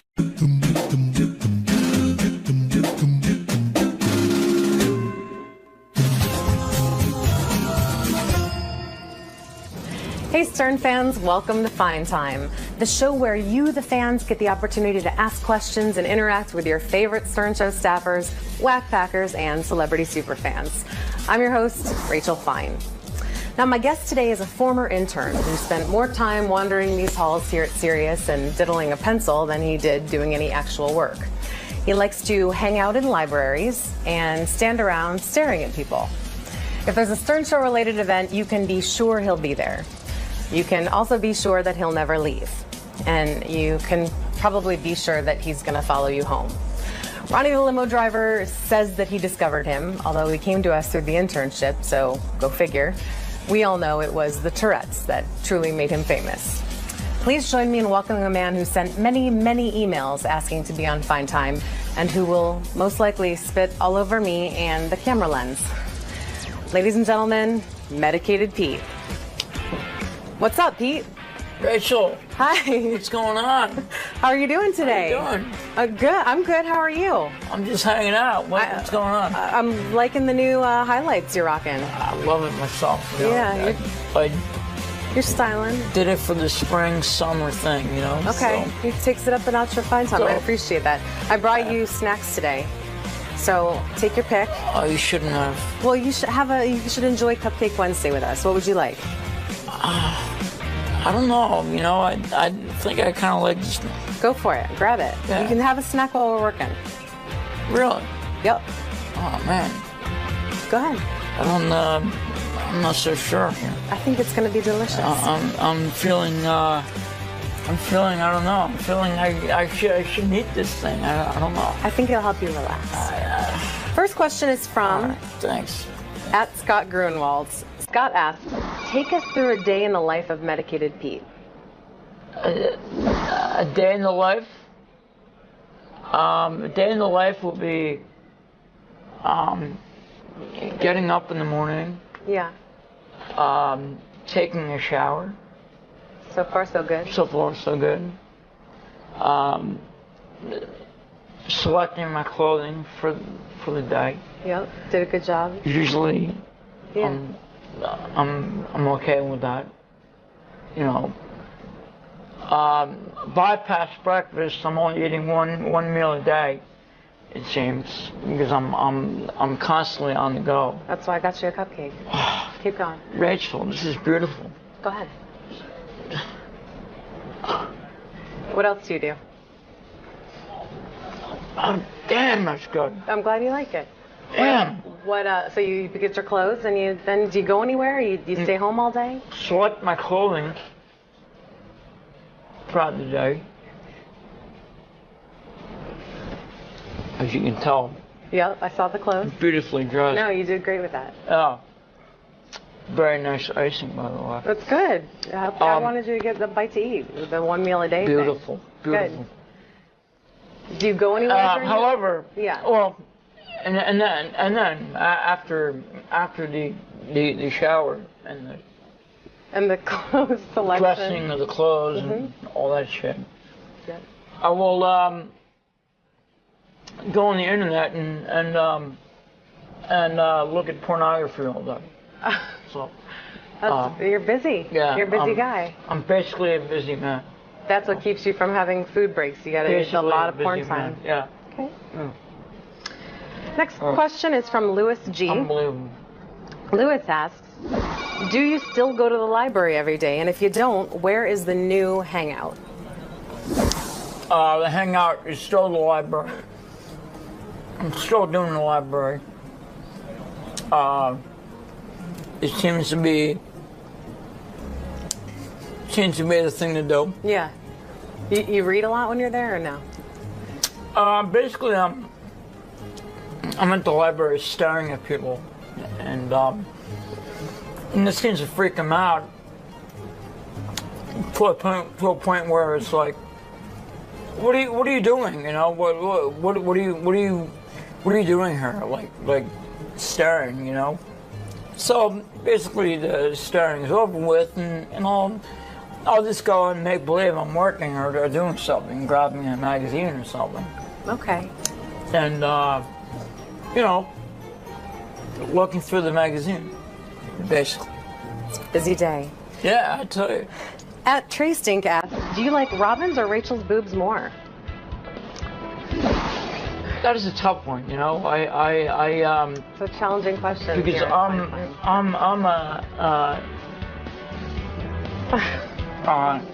very much a boob man. Yeah. So what's your expert opinion? I love the boobies, you know. Sure. Love the boobies, you know. He loves the boobies. I mean, it's just a fascination of mine. Okay. Staring at breasts, and I get such a joy and a rush from staring at boobies. So to answer your question, I'll have to say Rachel's, because I don't know, it's just fascination. Fascination. I am so flattered right now. Question from Brian S. What's your favorite experience you've had with the show?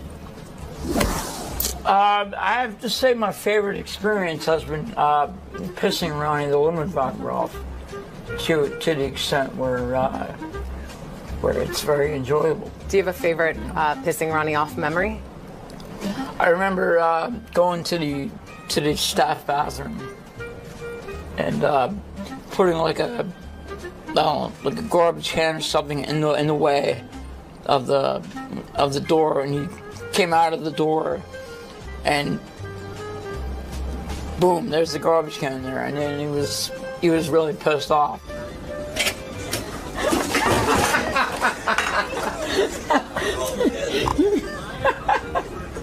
Your asshole, what are you doing?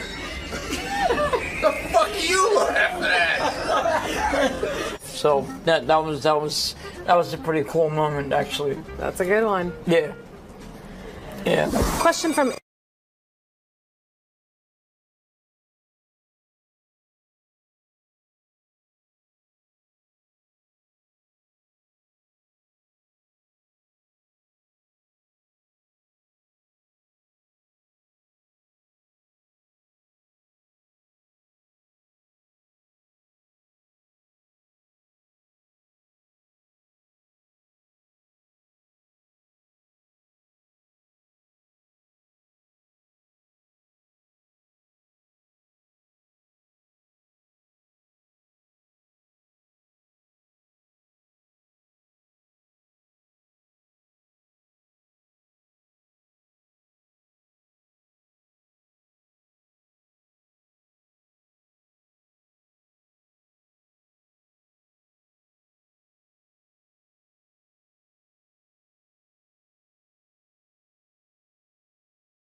always said that.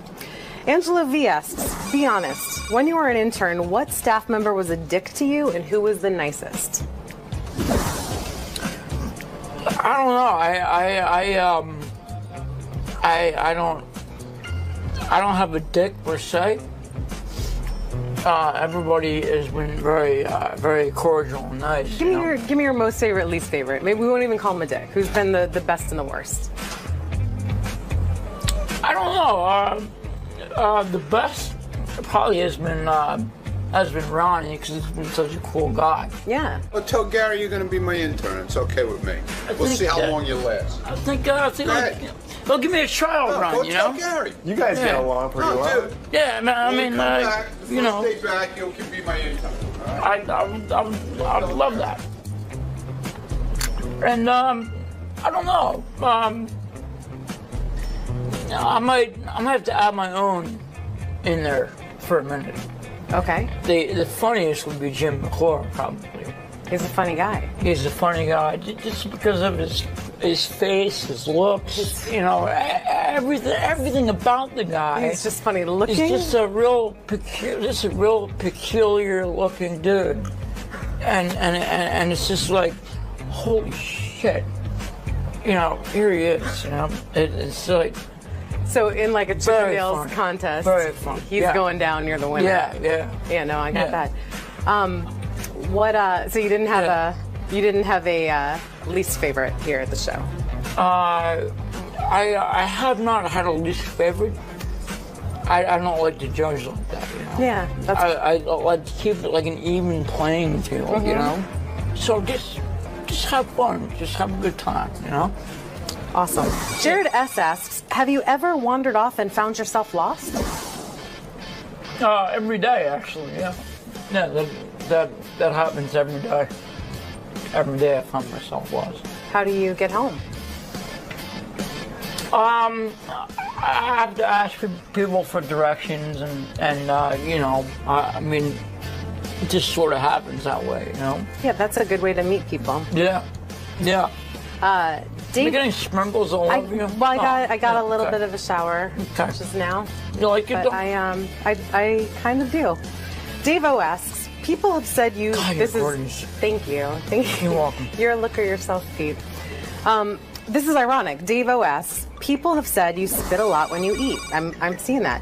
What was the most embarrassing situation during a meal? Well, probably when all my food came out of my mouth. Probably. What happened? When was that?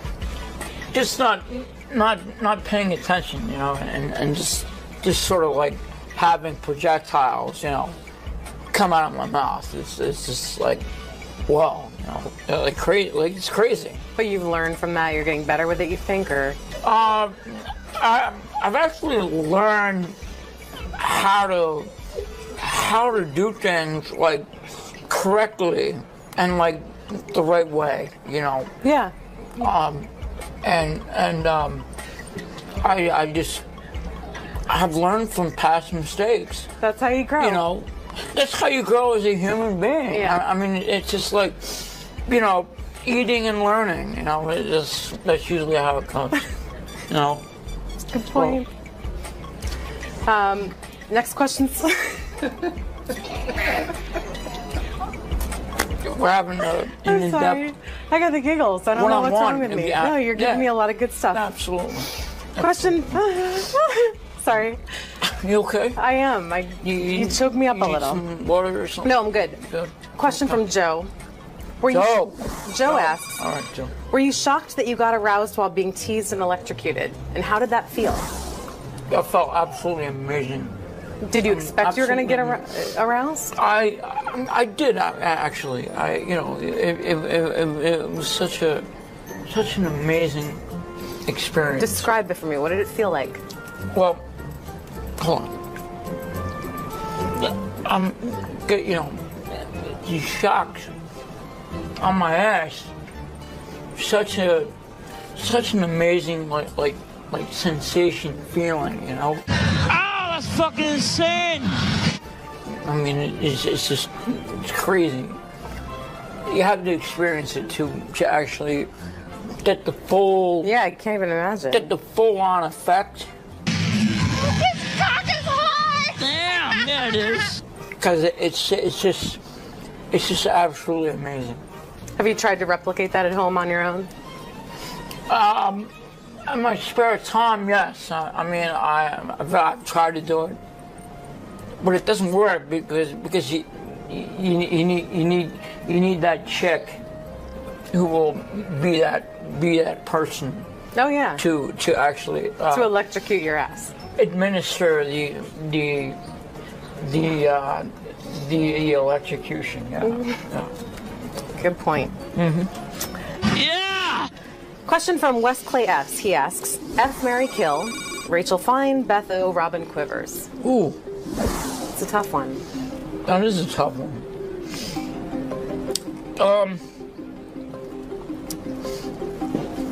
I don't know. I probably would have to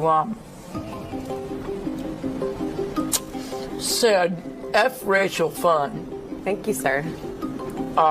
Because of her just spectacular beauty right here. I mean, look at this. Thank you. Kill, I would have to kill Robin Quivers. Why's that? I don't know. It's just something about her just would make me want to do that. And, obviously would marry Beth O. She's beautiful. Because she's such a sweet woman, like a seemingly like a caring woman. So, absolutely. So I would definitely have to do those three. So. All right. You got a plan. Yeah. A lot of people wrote in asking for you to do some impressions. So I'd like to take this opportunity. Let's see what you got. Can you do a little like George Takei for us? Oh my. That's good. How are you, Rachel? Oh, look at you. You're looking mighty fine today. Impressive. How about Ronnie? Give me Ronnie. Oh, what the fuck? What the fuck is this shit all about here? What's going on here? Rachel, you look great. You look amazing. You look amazing. Thank you. Next one's Gary. Give me Gary. Boss. I don't understand this fun time shit, boss. What's going on in other words, I don't get why he's here. In other words, I don't understand. I don't understand this. Oh, it's really good. Beetlejuice. I don't think I can do Beetlejuice. What other impressions you got in your back pocket? Who can you do? Any famous actors? Off the top of my head, I don't have anything. Any other show members that you can do impressions of?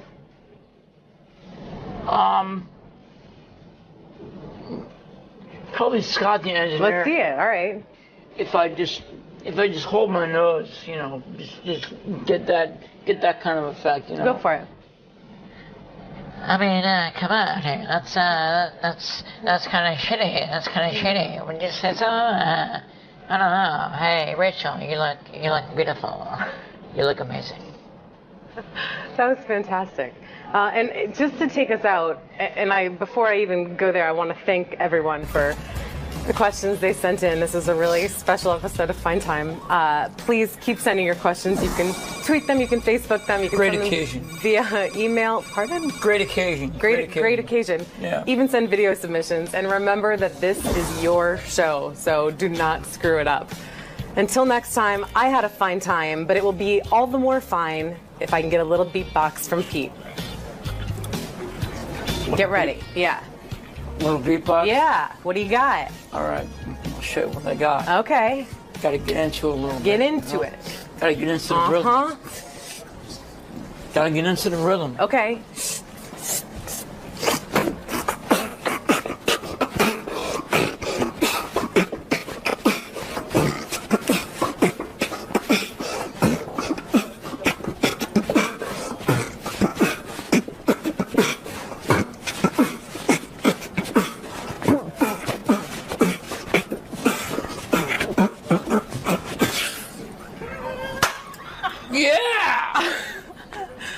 Amazing. That's what I'm talking about. This guy. It's like good stuff for one. It was, or what? You are hot, by the way. Thank you. I mean, amazing. I really appreciate it. Thank you. You're welcome.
This is the best of the wrap-up show. A recap and behind-the-scenes look with John High and Gary Dell'Abate.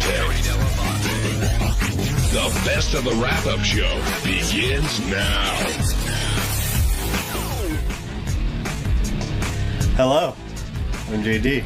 On Monday's wrap-up show, I came in and talked about the lovely, gorgeous Jenny McCarthy, who I was in love with before, but after she admitted to liking to choke on cock, I just fell head over heels.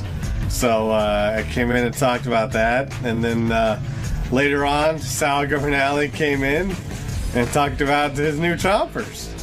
So there you go.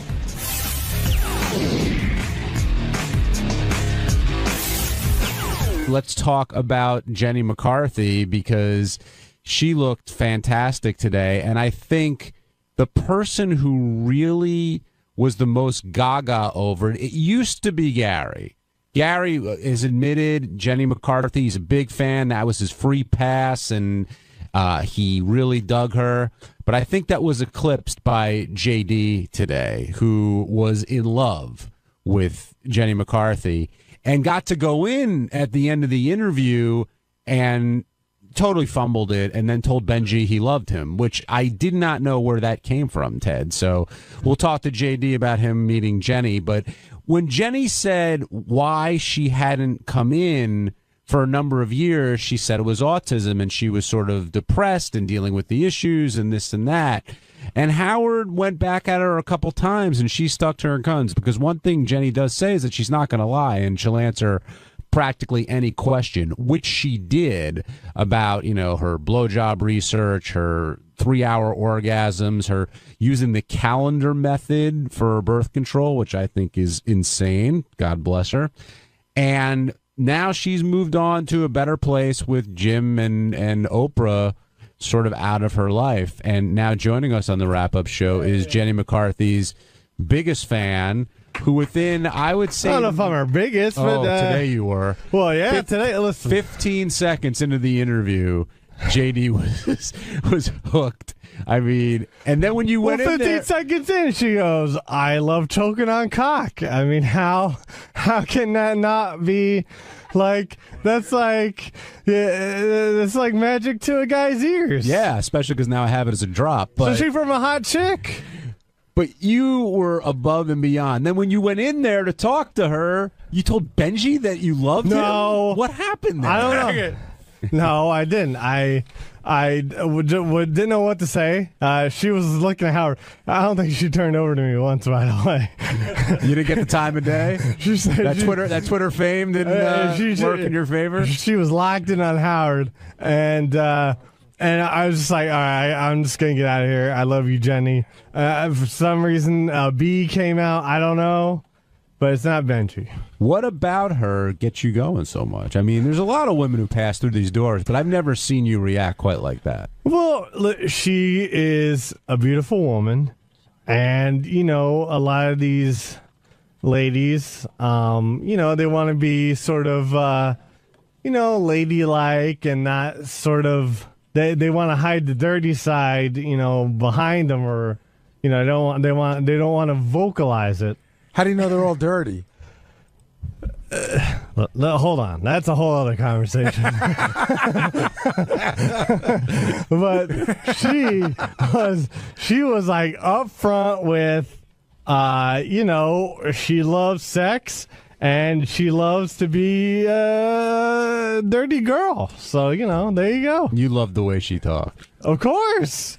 Who doesn't love it's Jenny McCarthy talking dirty? What is there not to like about that? She was like Jack Black at Tropic Thunder. You know, I want to lick the ball. Yeah, I mean, of course. Do you think he surpassed you in terms of digging Jenny McCarthy? Absolutely, because I was digging her, but I was trying to, you know, and the best part Gary is has to be a professional, and he's married. I don't. I have no limitations. That's true, but usually this is how I know JD was really into her. Usually when you throw a guy under the bus, he goes, "Oh, that's bullshit, the bullshit." He comes and says, "Yeah, I want to tell you, you're fucking hot." Well, yeah, you know, but that damn Brian Urlacher's got to be in the way. Do you think Jenny would bang Howard literally this afternoon if he wanted it? Absolutely. And it's always been that way. She's always been pretty into him. You mean if she wasn't with it? Yeah. Yeah, I mean, if they were both single, she'd totally bang him this afternoon. She's definitely attracted to him. There's something going on between them, and she, you know, she's sort of, I don't know how quickly can Howard get a blood test. Yeah, right. Do you think Howard regrets not banging her during his single time? I'd say that if there's a top 5 list, it's, you know, it's her, Jillian Barbary would be the 2 top ones, and I don't know how to fill in the rest. Who's wilder, you think, Jillian Barbary or Jenny McCarthy? Ooh. Got to know your head? I got to think about that one. Well, that totally fits with Jillian. That was Yeah, I don't know. What do you think, JD? Give me your assessment, because I know you love both of them. I don't know, but man, that would be a competition to watch. I'll tell you that. I guess I think that Jenny's probably a little wilder because she was naked in magazines. But I think Jillian would be naked in Playboy if Fox would let her. So I don't know. It's a tough call. Jillian seems to me like she sincerely loves sex more than Jenny. I can't tell with Jenny, this is just my thing, how much she's just having fun with the reaction of people saying it. No, I mean, she's been on the show before. I think she's being pretty genuine. Doesn't matter. Son of hot. John, you're on the wrap-up show. Good morning, fellas. How you doing? Good. I hope you hear me all right. I'm on my cell phone there. No, I can hear you fine. What's your question? My only disappointment is after Jenny talked about how sexual she was, they should have got her on a simian. The Sibian, you mean? An actual monkey. Oh, I'm telling you what, the way she was talking about having a long orgasms and things like that, that would have made for classic, like that one gal that's supposed to have the brain tumor or whatever, that I can't think of that porn star's name that was on there that had that massive orgasm with the guy that created Raven Alexis. What were you going to say, JD? Well, should I tell him what I came into Gary's office and I was like, we need to have her demonstrate this oral technique because she keeps talking all about it. And, you know, I wanted to see it. You wanted me to get a banana. You were very specific. I wanted someone to get something in there. But I mean, Howard tries to gauge. That's what I'm disappointed. I mean, she could be very sexual talking about what she's doing, but Howard tries to gauge that. And it could be insulting to her. Even though she was talking about what she was talking about, it might be insulting to get her on the Sibian. You know, and she's got more appearances coming up, and you know, she was alluding to it. Well, we better be at the beginning. You're right. Yeah, she did mention it. And then I thought to myself, oh, that'd be really funny. Maybe she'll get on the Sibian because she's wearing underwear. It's not that big a deal. But she said she wasn't wearing underwear, and then she even said something that her private parts would engulf it or something like that. I thought she had ridden the Sibian. Who was the big one that Carmen Electra? She wore it with. She did it with underwear on. Was there something with her peeing in her pants afterwards? Tickle chair. Was that Jenny? Yeah. No. Yeah. Okay. Jenny peed in the tickle chair? She sure did. I don't remember that. When it comes to piss, I don't forget. I get all my water. I'm getting my water in the tickle chair confused because I think so Maria Menounos was the one who spilled all the water on her, right? Yes. It was a creepy grin again. No, because I was the one doing it. That's the creepy Matt in grin. California, you're on the wrap-up show. We all have it, Care. Hey, Matt. Hey, how's it going? Good. Hey, listen, I just want to talk a little bit about Jen McCarthy. Yeah, she was a great guest today, and I got to agree with the last guy about the city and would have been awesome, but she's just very open and very candid. It was a great interview again by Howard. You know, he's just one of the best interviewers probably ever, and it's just pretty awesome. You know, it's really good show today. And Bill Walsh was good too. Yeah, I mean, the sex stuff with Jenny was amazing. I've never heard anybody come on the show who has any celebrity at all and be that open. But even the stuff she talked about afterwards, I still thought was great as well. Although JD wanted to go back to her blowjob techniques. Oh, yeah. Yeah, I thought she was a really good interview. Thanks for calling. Sal, I see you in here. You went in towards the end of the show to defend your new teeth. Congratulations on that. And congrats on your new show. Thank you, my friend.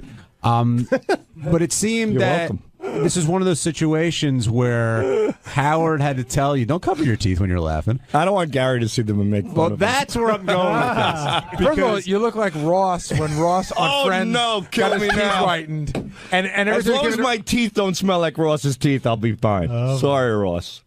But Gary started, Ross. All right, look like Ross how? Ross from Friends. Oh, shit! Oh, my God, I can't believe But good work. Oh, God. I was talking about. I said Sorry, Ross. Ross from Friends.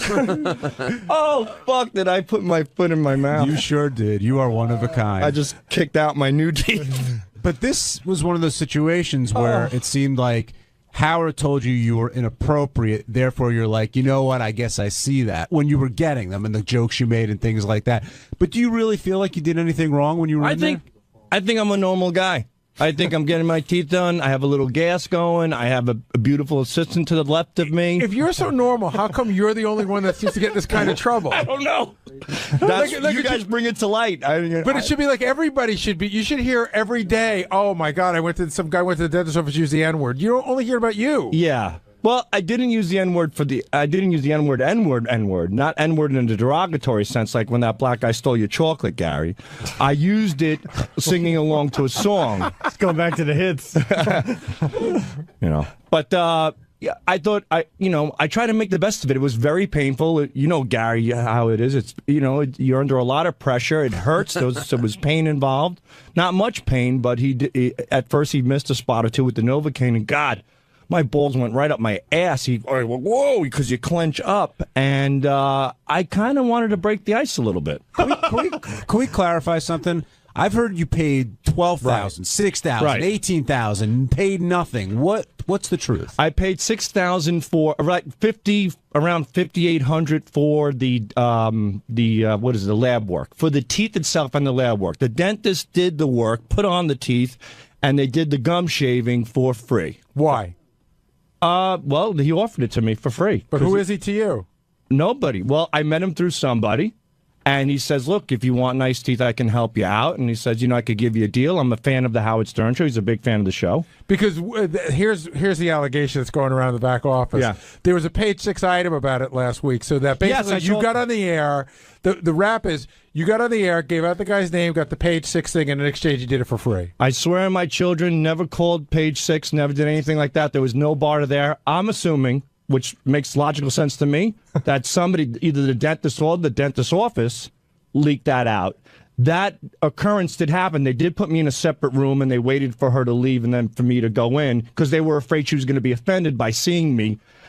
I never besmirched her like they said, so when the news came out, I don't even know what besmirch means. It's all right, keep going.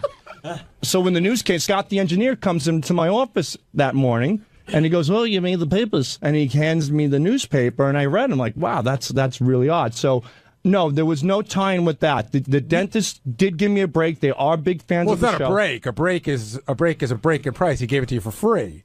Yeah, that's not really a break. He gave it to you completely for free, except for what it cost him. Right, pretty much. So that was very nice of him. But why would he do that just for you? Like, do you ever feel weird about taking it? No, I mean, no. He made it perfectly clear that look, this is what I could do for you, can help you, and he had no problem with it. So I thank him. No, I'm for saying, it. do you have a problem with it? No, I'm $6,000 in the hole in some capacity. And sure, let's not lie and let's not kid each other. The dentist knows, look, I'm on the air, I have nice teeth, and it'll certainly help him. There is a bartering deal there. That's obvious. But he seems to be pleased. He presented it to me, and he did a great job. Sal, and I thank him. One last question. You talked about getting out of a speeding ticket on the way home? Yeah. What? I mean, No, I didn't talk my way out of it. It was just a ticket. How fast were you going? You know what? I was on Long Beach Boulevard. I think that's what it's called, in Long Beach, New Jersey. And apparently, it's 4 lanes. But I was going 51, and it was a 35. What's so funny about that? Because earlier you said you were doing 53 and a 31. Whatever it is. And we're like, I've never seen a 31-mile-an-hour zone in my life. It was right. 35 makes more sense. It's an even, whatever, an odd number, but it's it's cut off evenly. Jesus Christ. That's all. Do you know that there's not a day that goes by that my son, Lucas, tells one of his friends that I work with a guy who can't find California on the map? I can Swear now. to God. I can now. You guys have educated me quite a bit. It's on the West Coast by the Pacific Ocean. Well done. Hello, hello. I'm Bob LaBowie. And our Tuesday's wrap-up show, we talked about Lisa G's sweet and greet, which was a big topic of conversation. Howard doesn't seem to be that happy with it. Lisa wouldn't come in and do the show, but there were a lot of people who wanted to come in and talk about it. Here's what happened.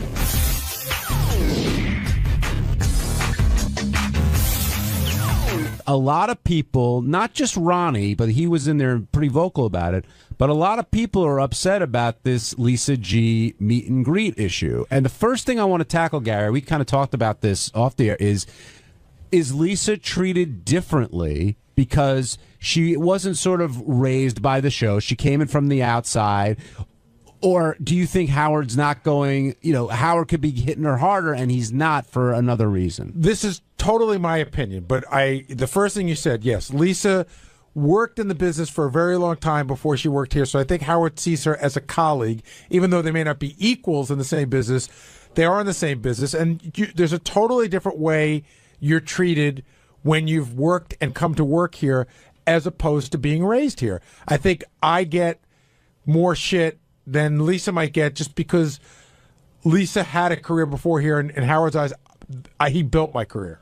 What about Ronnie's point, which he's been making for a long time, probably a number of years, I would say, that Lisa isn't a team player, and when you hear, she's doing this, she's not part of the show, or I don't even know what she said. And again, Lisa, you're more than welcome to come down and defend yourself. She doesn't work for the Howard Stern show. She works for Sirius XM. What kind of comment is that? Yeah, I mean, I think that Lisa has always gotten away with. Ronnie says she's not a team player. She's not participated in things under the guise of I work in the news department. I have a certain reputation to keep up. But I think once you've opened the door to utilizing the show to put on a sweet and greet or whatever you're going to sweet and greet, whatever it's called, then you have to sort of say, well, I got to be part of the team, which means letting Howard TV come, which means letting Jason come and cover it. And Howard's right. Like, I said this even at K-Rock a bunch of times on the air, almost to my own detriment. I work for the Howard Stern show.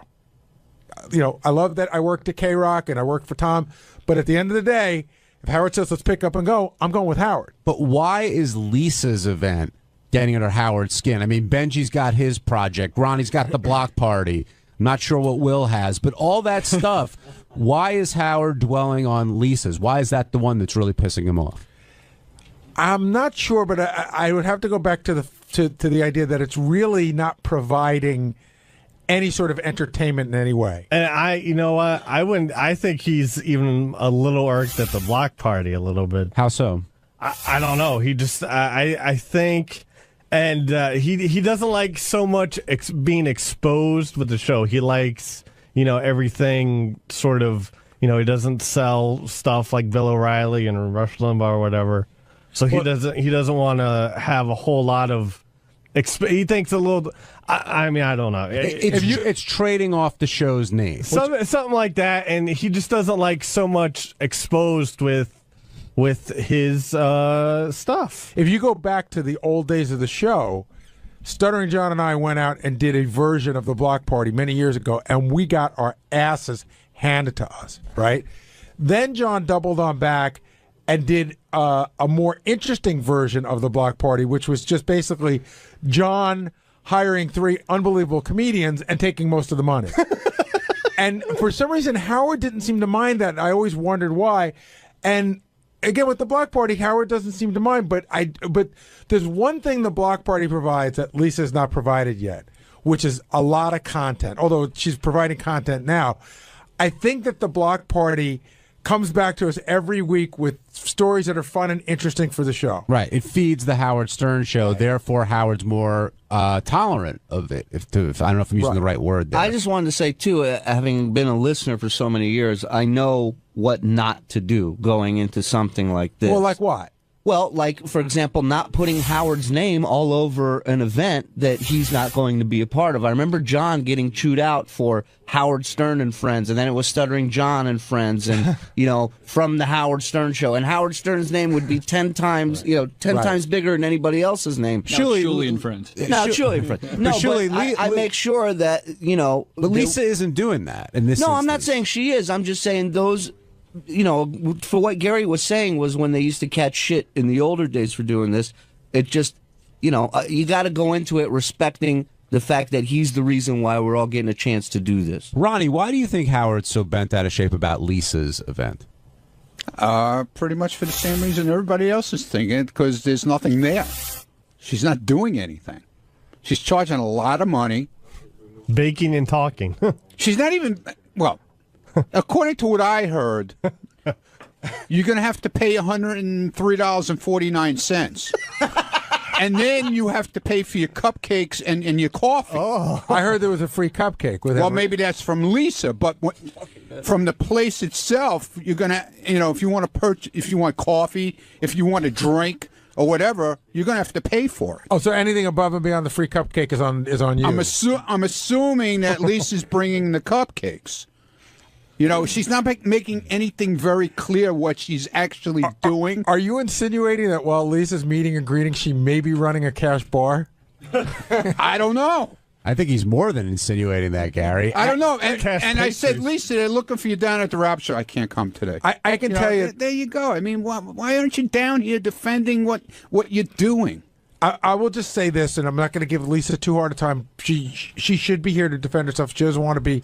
I'm not going to hammer her too hard. But today, I was very much like a traffic cop. There were a lot of people coming to me during the show when Lisa was in there telling me this, telling me that, telling me this.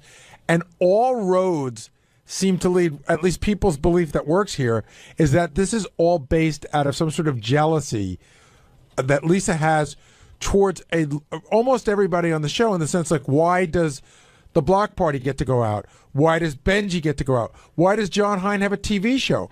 Why does Lieberman get to go on CNN? And I'm not saying that it's all based in rational thinking. And like you said, John, you went out and auditioned for the show. She may just be feeling that she's missing something, so this is her attempt at getting something going. Well, but then I would tell her. Can I say something, John? That's what irks me with this whole thing, with this whole thing she's doing, because as soon as Howard started to hammer her about it, she brought us into it, and like trying to make us the bad guys also. Like we're doing something wrong because he's hammering her. Or we're providing the same amount of entertainment or whatever. Well, she went flat out and said, hey, she's not doing anything less or more than Ronnie and JD are doing. That's not true. What do you do? I host the show. And that's what she's doing. She's hosting. Yeah, but she's not hosting. And there's nothing beyond her hosting. She's not introducing, like I'm introducing Shuli. I'm introducing JD, or he's introducing me, or whatever. I'm introducing. So you want credit for introducing JD? That's what you do? A show needs an MC, okay? That's what I started off doing. There's nothing beyond the MC. I never said I was. What do you do, Dopey? Dude, I was Fuck never off. Get out of here. I was never said I was a fucking comedian. No, but Will's making a point here. Right. I mean, Lisa is hosting the event, being the MC. No, she is. But what is she giving with it? A cupcake? Yes. For $103. Well, you could talk to Lisa. It's okay, so I'll play devil's advocate.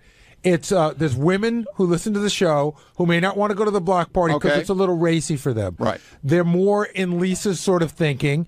They'd like to hang out with Lisa, talk about what it's like to be a woman on the Howard Stern show, and they'd like to. It's a small gathering, like a cocktail party, not a drunken party like the block party is. It's a symposium. Fine. But don't knock. Why knock us though?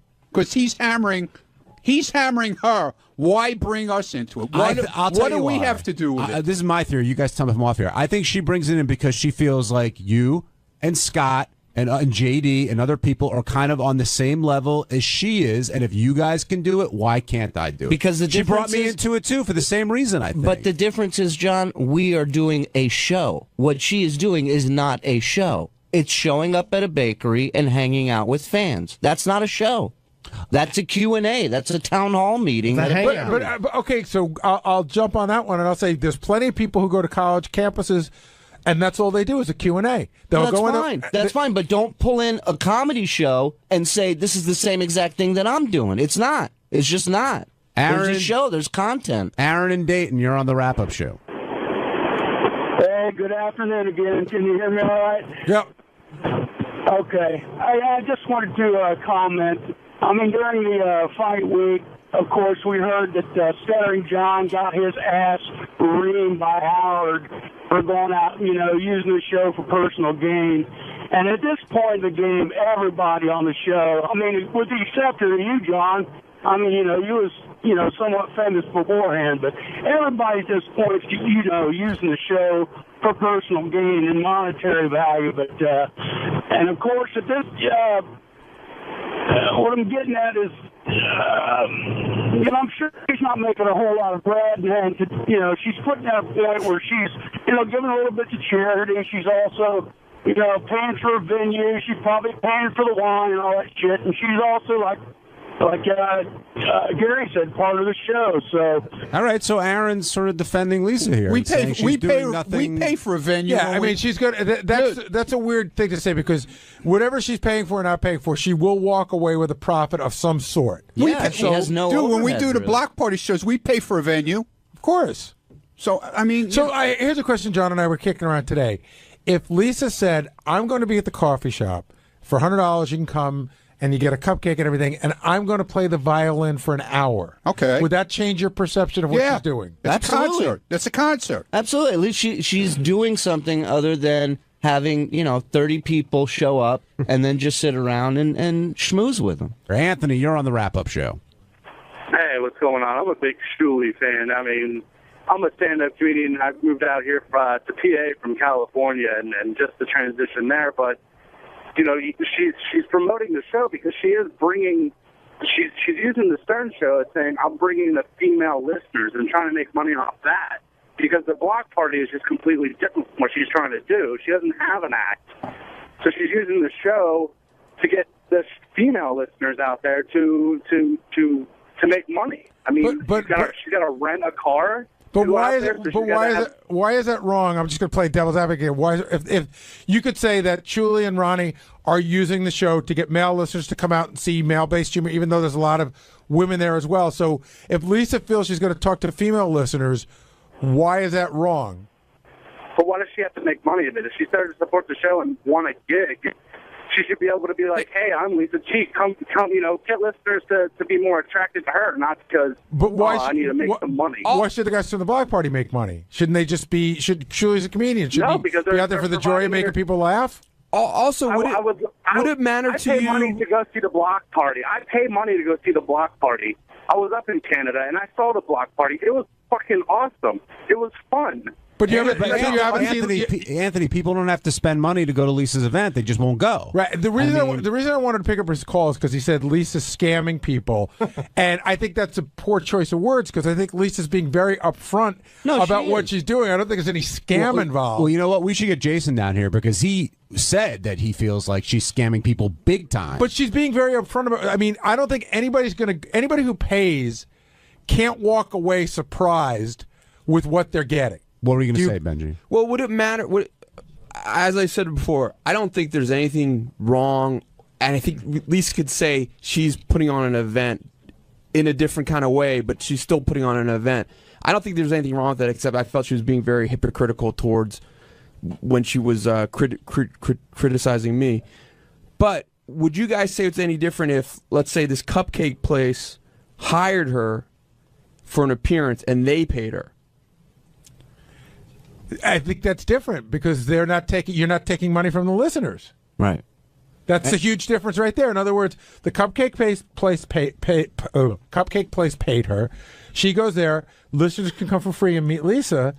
And I think you sort of get the same result, but you're not taking money from the listeners. And I don't think the event itself rubbed people the wrong way. I think the price she came up with, I think, might have rubbed a few people the wrong way. And the word I keep hearing, too, from some people is that there seems to be a sense of entitlement, but I'm not sure for what. Like, Lisa's entitled to make money off the show, or I'm not sure what people think Lisa's entitled to do. But Jason's here. And, Jason, we were just talking about how there was a caller on the line who said he felt that Lisa was scamming people. And I said, well, she's definitely not. That's a poor choice of words. She's being very upfront about what she's doing. But you say she's scamming. So, well, I wouldn't use scamming means like, yeah, she's lying to somebody. I think she's exploiting. I think she's ripping off. I think that she is. We have a fan base that will pay money to be part of the show, like going to see 𝗛cie𝗄𝗿𝗱's thing. Now you could say, first of all, I don't even like the fact that their show has been lumped in with this Lisa G thing. They are so two totally separate things. I think it's unfair to them to even lump it in. Lisa made a name for herself from this show in the last 10 years, 5 years on this show. 7 years. 7 years. But Lisa will tell you that she was been in New York radio for 23 years before this. Yes, but she is not going on other radio shows to promote this. She's promoting Lisa G, as far as I know, from the Howard Stern show, to go and sit and pay money and see her. To me, that is using the goodwill that Howard has built up with the fan base and is exploiting that. And Howard, who is our boss, can put his name on anything and sell it and make money on it. Stephen King could put his name on any piece of crap book and sell it and make money off it. But they have integrity, and they care more about their fans than Lisa does. So why is this getting under your skin so much, Jace? Because you were, like, fuming back Because there. I know this is going to sound corny, but I love our fans. Like, I really do. I was one of them, and I know how easy it is if you wanted to. Will and I don't know if we have the same draw as Lisa, but Will and I can go out and do this too. We could say, hey, come spend $100 and hang out with me and Will. We're not doing anything. We're just hanging out. I personally think it's disgusting to do something like that. You and Will? I don't want to speak for you, Will. Actually, I'll be at Belmont on Saturday. If you want to buy me 3 beers, I'm more than open to that. All right. I think she hasn't earned the right to do what she's doing. I think that she's doing something that, despite people comparing it to the Block Party and other events, that isn't even in the same league as those things. And quite frankly, I'm surprised by a lot of what Howard's let go over the years compared to where he was 10, 15 years ago. Chuck, you're on the wrap-up show. How's it going, John? Hey, Chuck, it's JD's dad. Chuck, who wants to chime in? Well, is this about the Facebook thing, or is this about the Lisa G thing? He wants the exact address to Facebook. I won't stay on too long. First, I enjoyed your show on the fast food mania thing the other day. That was great. Thank you. Thanks for. I appreciate someone in the Harmeyer family watching the show. Thank you. I haven't been able to listen too much to the show, but I wanted to let everybody know that this Friday night I'm going to be at the Fridays in Westchester, and for $50 you can get whatever appetizer you want, and we'll tweet. Hey, Chuck, if I come to you, can I look at like JD's like grammar school pictures and stuff? Can you bring all that crap? Sure. Some of his report cards. It's going to be the eat and tweet. And Chuck, I'm taking from your comments that you think what Lisa's doing isn't right. I think it's hilarious. That anybody would actually pay, but guys, the event's going to be make some money out of it. More power to her.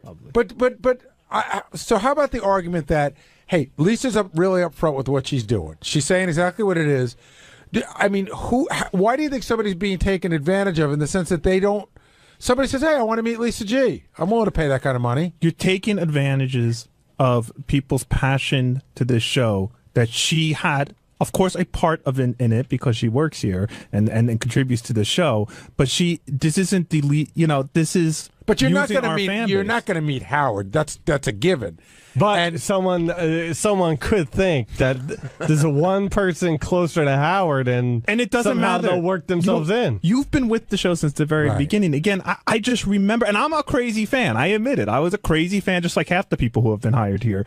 And I would have paid untold amount of money to meet you or to meet. Or I would have waited in line, or got excited to meet High Pitch Eric. And yes, at the end of the day, there's really no one to blame but the person partying with their money who chooses to go to this thing.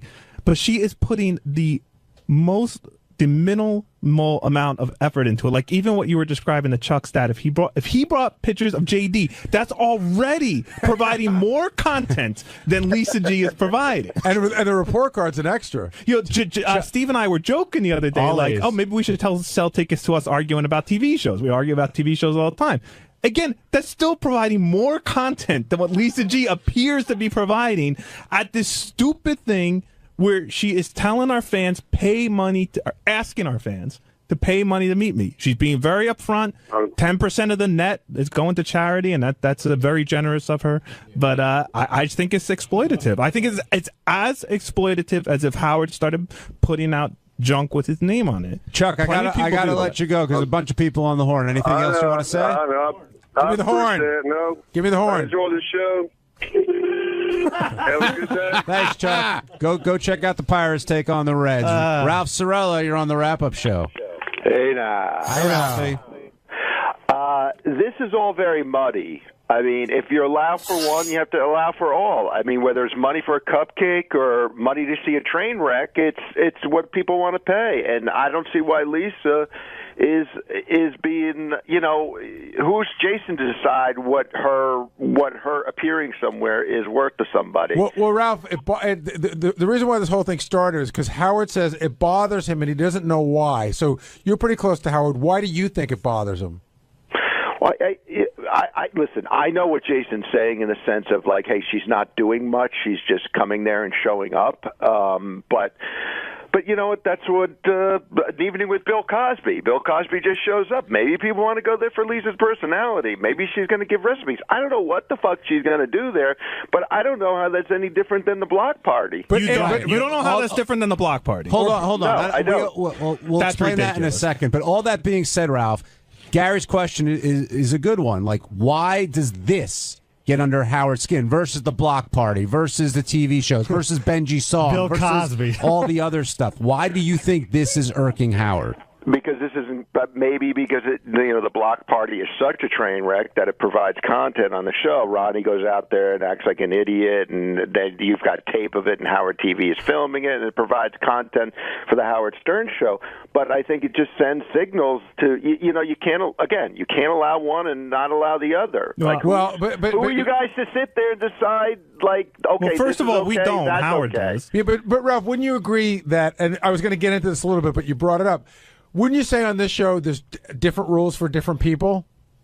Absolutely, yeah. So then when you say you have to allow for one, you have to allow for another, really, Howard's running a monarchy. He has to allow for whatever he wants. Yeah, I mean, Artie used to get away with crap that none of us could get away with. That's right. And because he was Artie. Yeah, and that worked out really well. Well, I'm just saying that's what happens under that. Anybody could do whatever anybody wants rule. What Artie was allowed to get away with business-wise had nothing to do with what happened here. No, he got away with a ton of stuff here that we got. If I slept in the office as much as he slept on the air, I don't think I would have been treated with the same kid gloves.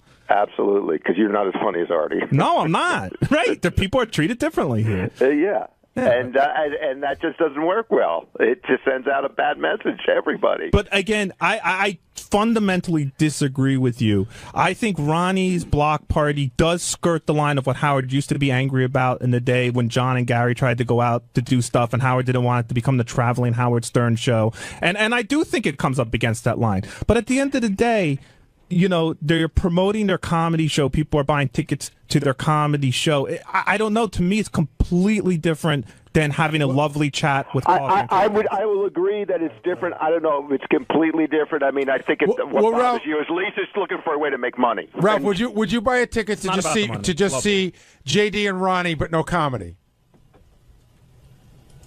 I wouldn't even do that. Me, Gary. Last question: is Howard going to put an end to all this stuff? It's getting to be rubbing up against that area. Hard to say. On Wednesday's wrap-up show, there was a lot of talk about Sal, shockingly, screwing up the game again. And this is one of those situations where Sal doesn't think he's wrong, is told that he's wrong, and then realizes that he's wrong and tries to explain himself, which he can't do. So we heard Sal tell the story about how it was unfair of Howard to call him a sucker.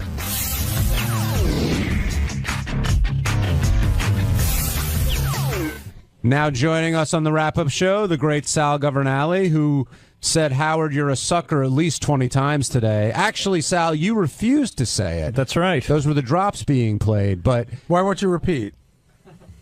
Why wouldn't I say it? Yeah, repeat after Howard.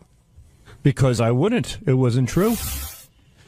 If I did something where he felt like a sucker, I would have said it. Sal, do you feel like the show was used at all in order for you to get those teeth? Or do you think they're two independent things? Yes, absolutely. I made that perfectly clear on your wrap-up show last time. I said it's inevitable. There's certainly a bartership deal.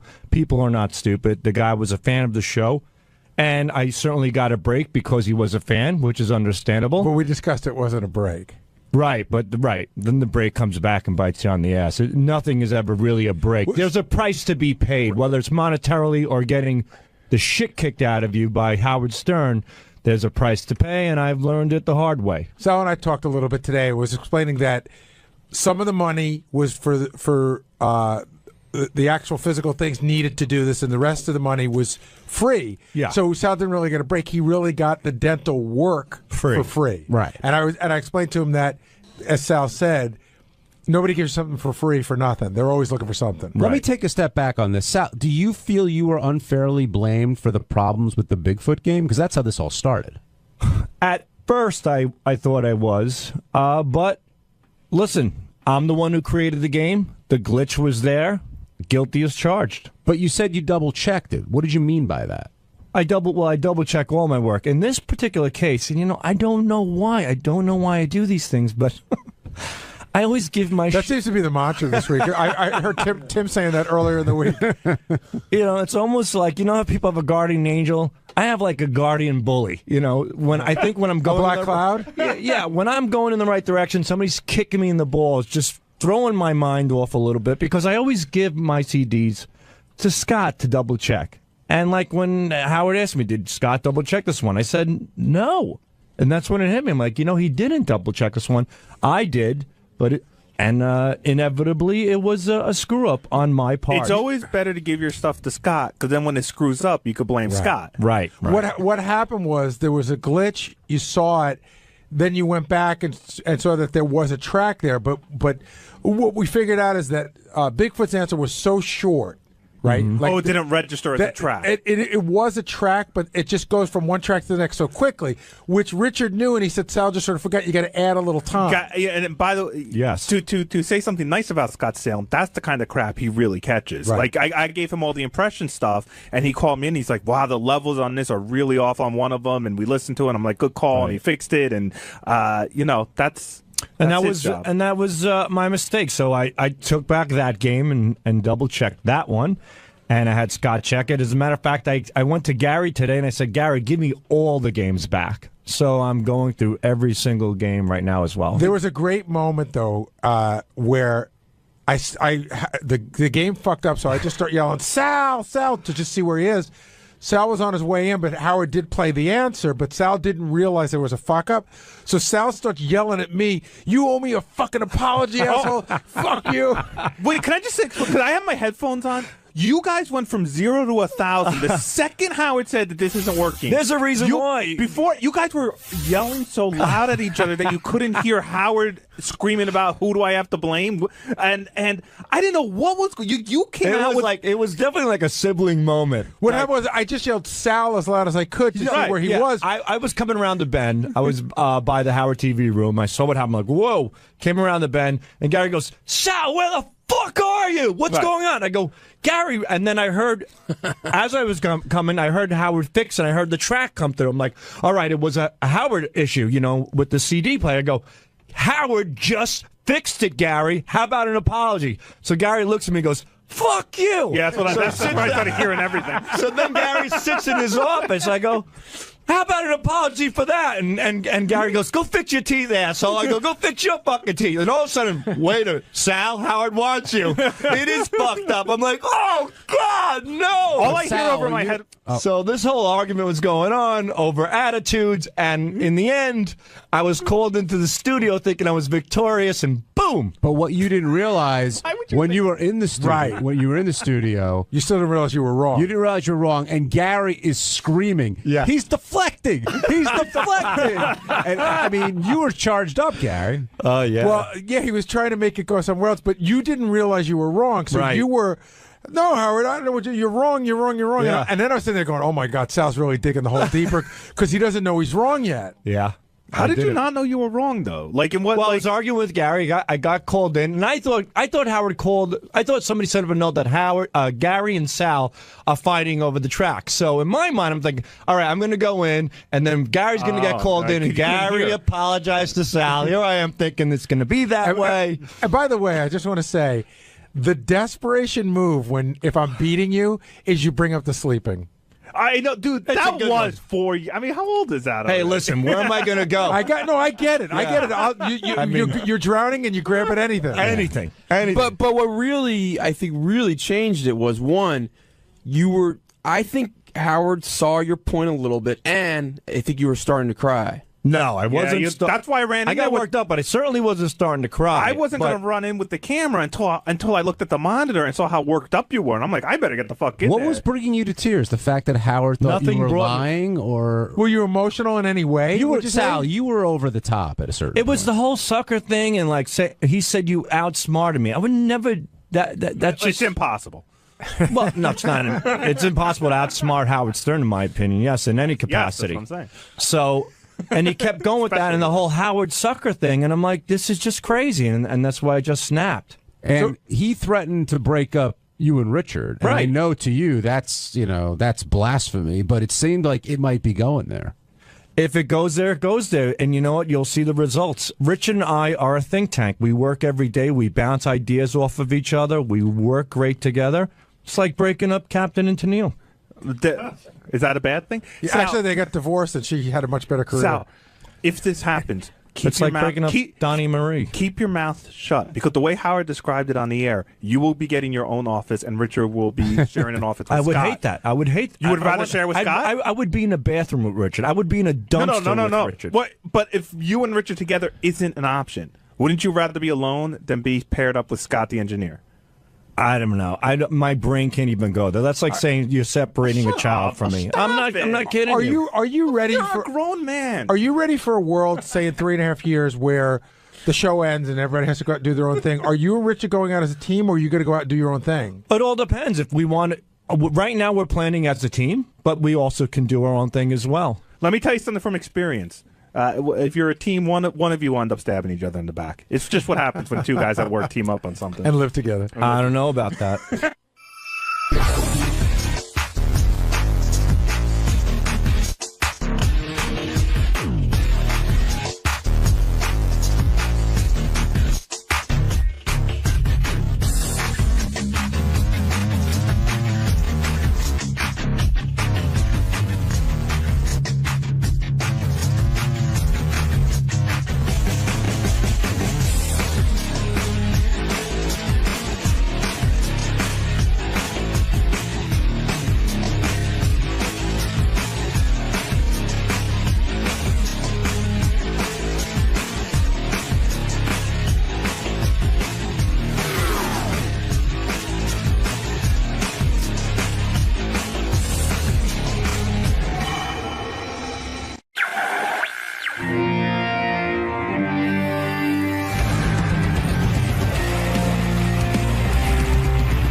Another old friend of the show.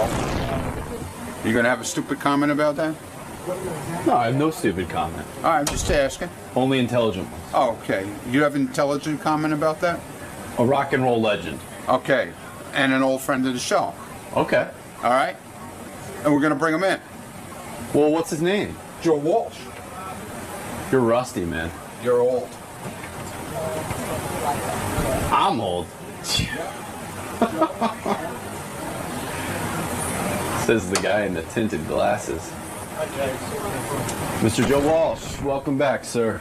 Thank you. How you doing? Good. How about yourself? Pretty good. Got a new album out? Got a new album out. Analog Man. One of the rare times I didn't stay up all night to come into the show. So you're feeling I fresh. Slept. That should impress Howard. Right here, sir. There we go. So you're feeling fresh. You're raring to go today. I'm fresh and I'm ready to go. I hope he is. Oh, absolutely. Because I bet he's really nervous right now. You guys are old friends. You guys have been... We're old friends from golly. I don't want to figure out how old. But the new album's called Analog Man? Analog Man. First album in 20 years. All right. We'll see you in the studio. Okay. Good to be here. He looks good. Like his skin is good. Well, I'm saying for a guy who's been through what he's been through. Right. It's pretty amazing. He looks great. It's almost unfair. He looks like, really... I would have done all that, too. That's right. He looks really healthy. Yeah, like he works out, I think. But, I mean, he had a long time of, fucking up his body. Analog Man is his first solo album in 20 years. He says his wife is the one that got him back in the studio. It's Ringo Starr's sister-in-law, by the way, his wife of 3 years. Yeah, isn't that weird? Yeah. He sounds very happy. He's healthy. He's sober. He loves his new wife. Everything's great. Do you almost think musically, like Joe's in his own sort of genre? Like, I was thinking about this, that just to discuss a little bit. Like, he's not like a Led Zeppelin guy. He's not huge. He's not like a super, but Right. he's been in a super group. Yeah. But he's been big on his own. But he's overlooked, kind of. Oh yeah, like when you talk about the top 10 greatest guitarists of all times, why Joe's name is, it's always like Buddy Guy. Yeah. It's a lot of old black guys. I think a lot of people took him out of the running because he was such a goof. Or That's right. Right. No, he did act goofy for a long time.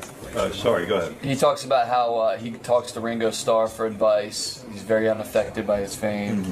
Stevie Nicks, clearly sounds like she's still in love with him. She says that they broke up because they both had heavy cocaine addictions. But basically says he was the love of her life, and he's the only man she'll ever really love. Something like that. It was pretty quiet. I mean, I heard it. But I knew about the Don Henley thing, but I never knew about her and Joe.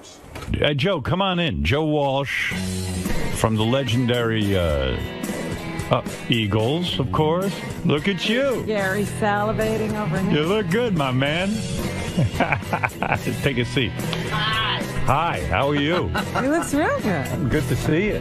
Yeah, he does look good. You look good. Are you amazed? Like, you're so healthy now. You look terrific. You look like a different man from the guy I knew back when. I am. You are a completely different man. Yeah. Yeah, and it's strange even being in the room with you now because it's a whole different energy. I never That's knew. because I didn't stay up all night. Well, I never knew the Joe I was going to get. Yeah. Do you ever go back and look at your old appearances, whether it's on this show or wherever you were, where you were really completely fucked up and you were drinking? I don't even know back then. Were you just drinking or were you coking and heroin and whatever you had? Really? It was what I did. Right. Till you were out, and then I left. Did you ever figure out, to be serious, did you ever figure out what it was that kind of made you crazy enough to want to destroy your body and destroy your mind? There had to be something really behind that, right? Well, being an alcoholic. No, but I'm saying there's a reason one becomes an alcoholic, don't you think? Or do you think it's just a disease that randomly hits somebody? I always think there's some psychological basis that your father was either, maybe it goes back to your parents. It is probably hereditary, yeah. But I tell you what happened for me. Right. I wrote some songs that were pretty good. Right. When I was high. James Gang Rides Again came out, did really good. Right. Made that when I was high. So I made a mistake of thinking it was a winning formula. Right. I played some concerts in front of people when I was high, and they loved you. Well, they were high too. But, right. You know, yeah. but then later, you know, when I didn't do an album, when I did an album that didn't do so good, I thought, well, I'm not nearly high enough. Right. Oh. And I chased it. Robin. Hey. Hey. Hi. But was it the kind of thing where you see, you strike me as a happy-go-lucky kind of guy, but the truth is you're not, because all of that stuff what you're describing is a guy who really wants to be successful. That success was so important to you that you said, oh, I know the winning formula. I'll drink, I'll get high, and then I'll write great music. So it really did matter to you whether you were successful or not. You weren't sort of a happy-go-lucky guy. Maybe it was a reaction to, oh, my God, maybe this will be the secret to my success. You were really hungry for success. Very subtly. Yeah. All of that stuff convinces you that you can't do anything without it. Right. And it's got you. You think that's it? Yeah. It's that simple? Yeah. You don't think it was your relationship with your parents? I mean, I don't know what it was like for you living at home. I don't know. You know, every case is different. If you grew up in an alcoholic family, chances are you're going to be alcoholic. Your mom and dad were alcoholics? There's always that at different times, yeah. Right. So when you see drinking as part of the family life, it doesn't seem like such a bad thing to be doing. When I grew up, it was the 50s, and we would have these family picnics, and everybody drank. Including you. My aunts drank, my uncles drank, my cousins drank. If you were an adult, adults drank. Right. That was just the norm when I was a kid. And it occurred to me that my whole family probably has been rip-roaring drunk for the last 500 years. Right. That was just the norm.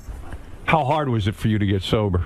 Hardest thing I ever did. Yeah, and now you're happy, right? I hear reports on you, because I care about you, and I know when I hear you're so happy now, I really do get happy for you, because, you know, think about all your contemporaries.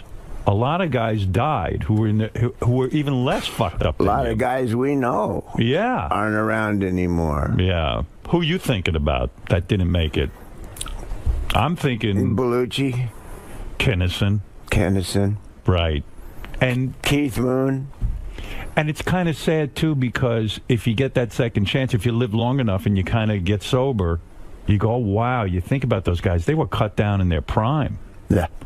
And do you think music... See, I happen to think you're one of the greatest guitar players, and I'm not saying it because you're here, but I do. I think the riffs and the songs you came up with were brilliant, especially James Gang stuff, and then when you went to the Eagles, I felt you really improved that band like tenfold. But yet, do you think... when it comes to, I don't know, the rock and roll intelligentsia or whoever they are, but do you think, well, critics, do you think, do you think you get criticized or you're not thought of right up there in the upper echelon because your past behavior, because you were so drunk and so outrageous? Do you think that your legend got kind of knocked down to a degree? Were you taken less seriously? I'm not really concerned with that. But you are. Because you're the guy who sat there and drank because you destroyed your own body because you thought that was the formula for success. So you do care about your place in history, right? Musically. Yeah, but I'm not done yet. No, I know you're not. But I'm saying, I don't, when I see the list in Rolling Stone of the top 10 guitarists in the world. Joe's not on it? Yeah, and I don't quite know why. You really are. Do you still practice your guitar every day? Yeah. It's that important to you? I try and play every day, yeah. Is it true you take guitar lessons to this day? that you still take guitar lessons? I'll sit down with somebody, yeah. I'll sit down with somebody and ask them, how in the world do you play that? Like Brad Paisley. Right. I'll sit down with him and say, hey, man. Why is that? Because you can't figure out how he did that? Probably, but it saved me 5 or 6 hours if I just ask him. But does anyone ever come to you and say, hey, Joe, teach me how to play? Teach me how to do that? Not really, but does that bother you? Bothers me.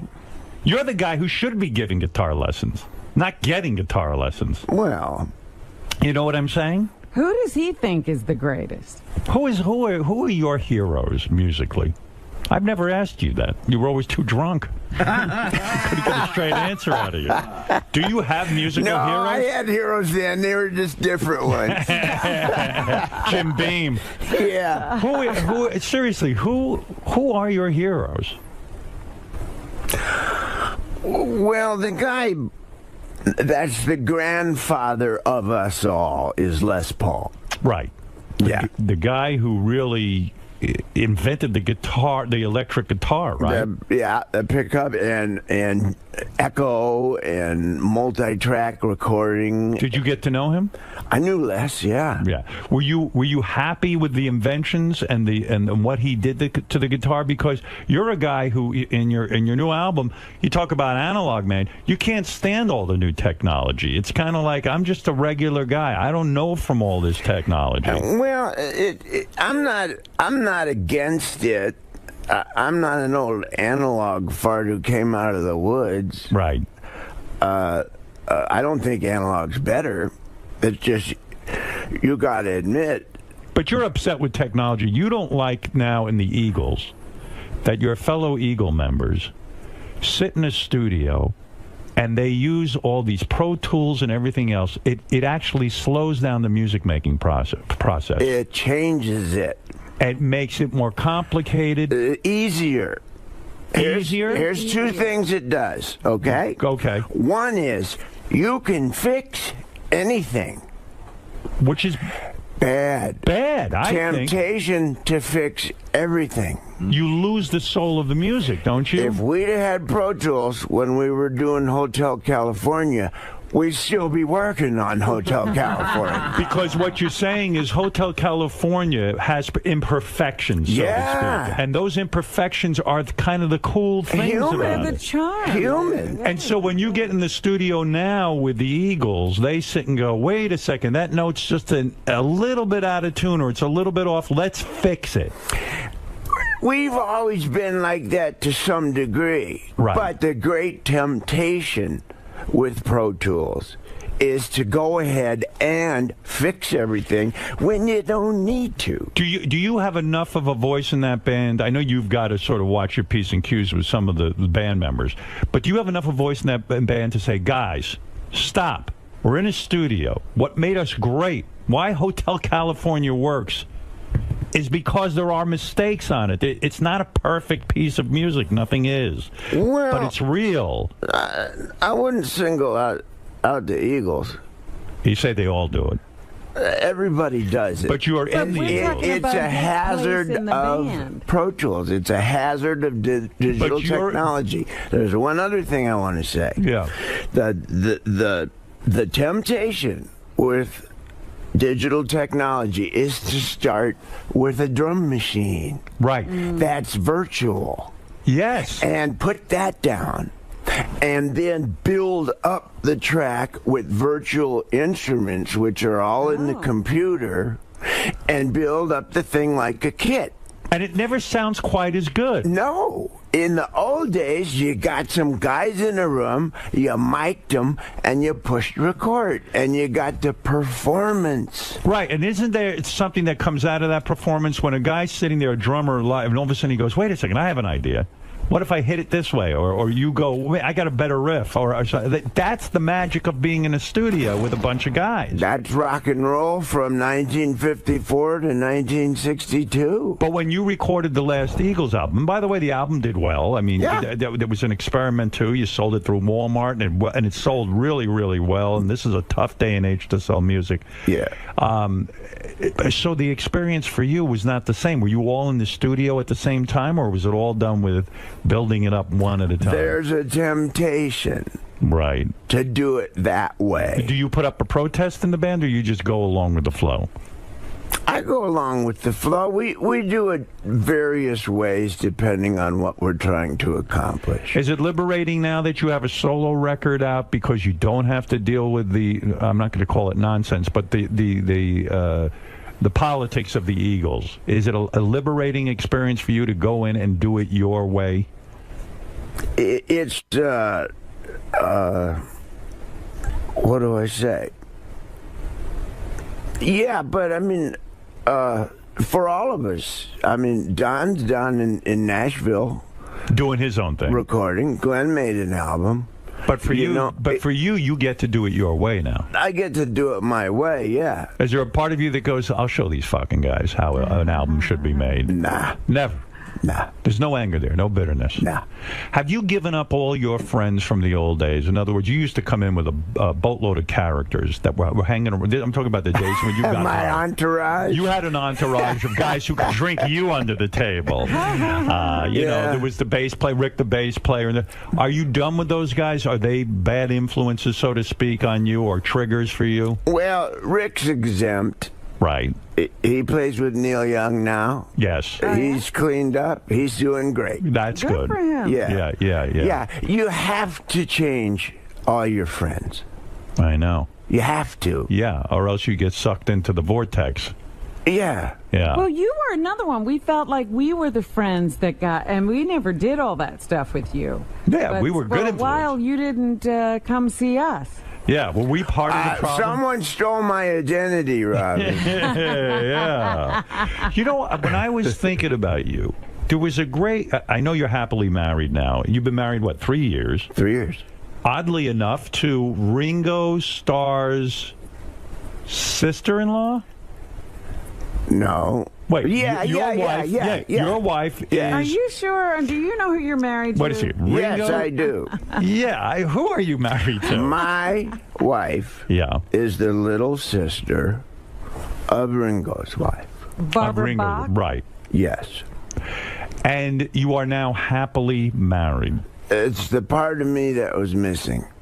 Because I remember you in the old days. You know, listen, you were high, and women were commodities. You used a lot of women, and they used you. I mean, it was a mutual use. They used you for your fame and your money and your power. Well, sometimes I think Joe forgot when he was on the road that he had another woman somewhere. Right.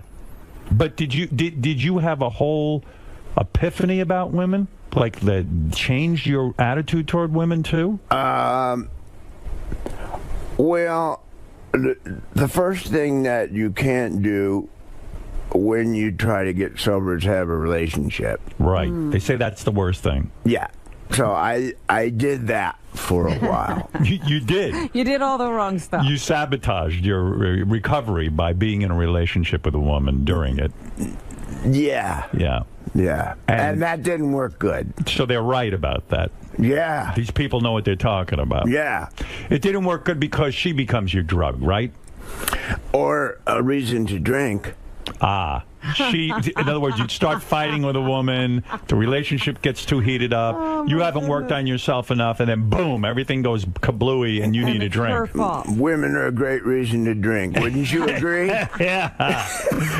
Probably just any relationship with anybody is a reason to drink. Yeah. Like Joe's so charming, nothing could be a problem about Well, you know what? I think like Joe, I have problems with everybody, so I think anyone would make me drink. There you go. Man or woman. There you go. go. So- Congratulations on your marriage, by the way. Oh, thanks, yeah. I'm glad we're both happy. Yeah, no, very, very happy. Yeah. I really am. I mean, I understand what you say. To get a real partner. Yes. You know? And to feel good about that situation is remarkable. And it's the part of me that was missing. But don't you think it's the change in you that allows you to have that with a woman? Yeah.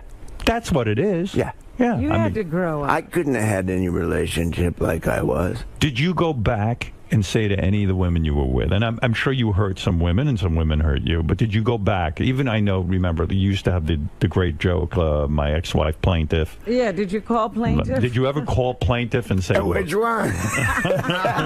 Any of them? I made amends to a lot of people. You did? Yeah. And was that hard? No.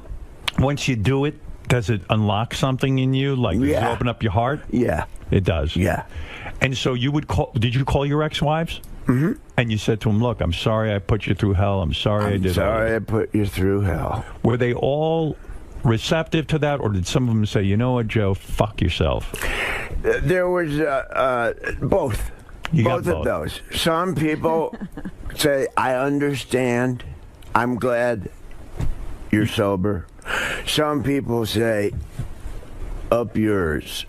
And some people say, I don't believe you. In other words, the important thing is me. You said it. I'm better for it. Right. And what is it? If it's a phone call or a meeting, and you go there and you confess to them that you were shit or whatever, you were confused. Yeah, you look them in the eye and you tell them, hey,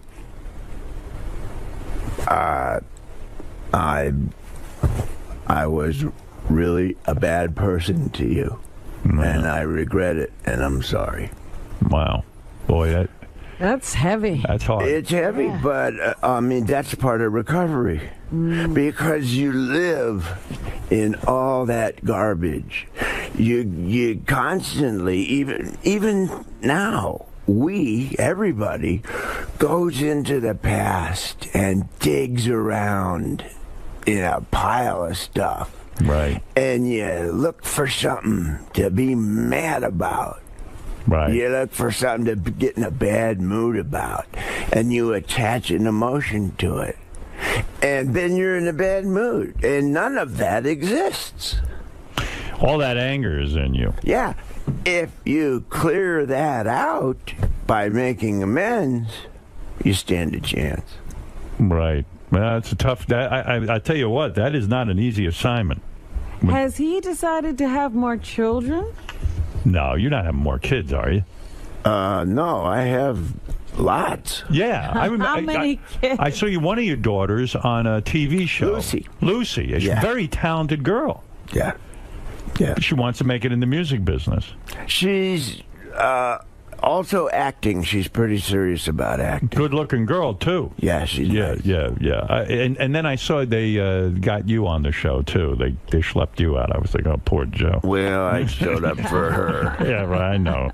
I knew you didn't want to be there, man. I was just watching it, and I go, oh, my God. Me and Dee Snider. Yeah, you guys are all on there. We showed up for our kids. But I know what that show was. Yeah. I enjoyed the show. Yeah. But it was the kids of rock stars who show up, and they had a competition. Yeah. So, but you see these competition shows. That's not the way to really make it. I'm a judge on one of these shows. I know you. How's that going? I love it. But I tell everyone. In fact, I don't know. Thank God you are. Well, you don't want to know something? In Vegas, I tell these guys, I don't know if they're going to show it. They don't show everything I say.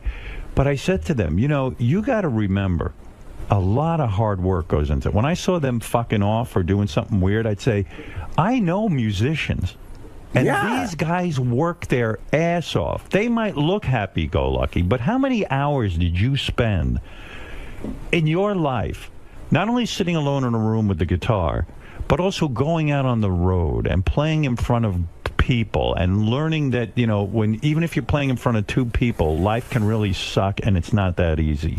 I mean, there's a lot of hard years. There's no quick fix, right? It's your 10,000 hours. Your 10,000 hours. And you put them in. Yeah. Yeah. And you have, too. Yeah, I mean, we all do. You used to sell mattresses. I did. I still do. I was shocked to learn, though, in your life, one of the great romances was Stevie Nicks of Fleetwood Mac. And this was kept on the down low, even during your whacked out years. Yeah. How'd you do that? But she says you were the love of her life and probably still are. What, is she one of those people you had to call and make amends to? Wow. She's special. She was in love. One of the greatest songwriters ever, right? Stevie Nicks. Yeah. No? Well, am I wrong? I mean, songwriters, in the big picture, all of us from the 70s are memorable and notable, but I mean, the greatest songwriters are like guys from the 30s and 40s. And do you really believe that? You don't believe Jimi Hendrix was a great songwriter? Paul Simon? Yeah. Okay. You don't consider yourself a great songwriter? Well, I don't think it's fair to say one of the best ever to anybody. But what a powerful couple. But Stevie Nicks and Joe Walsh. Stevie's very high on the list. Were you in love with her? Did they write together? I don't know. Did you guys ever write together? She helped me do the Confessor album. No kidding. She rode shotgun with me on that one and gave me some direction, and she's really good at the craft of songwriting. Which means what? Sitting down and really putting a pen to paper and actually trying to figure out the lick and all that? Left to my own devices, I will have 85 pieces of paper with a couple words on each. Right. And people like her and my wife Marjorie now help me get 85 words on one piece of paper. How do they help you do that? I mean, you're a songwriter. It's a creative process for you. How do they focus you to take all those 85 slips of paper and combine them into a song? Well, my wife is a closer. That's what she does. When I say it's the part of me that was missing, I got a little attention deficit. Right. But in the 50s, that wasn't diagnosed. You were just difficult. Right. But I got it. Yeah. You know, I see that in one of my sons. I learned about it, and I had it screaming in the 50s. It's one of those things that affects you where you can't keep your mind on one thing. You can't complete tasks. I have a great idea, fantastic idea, and I get it started.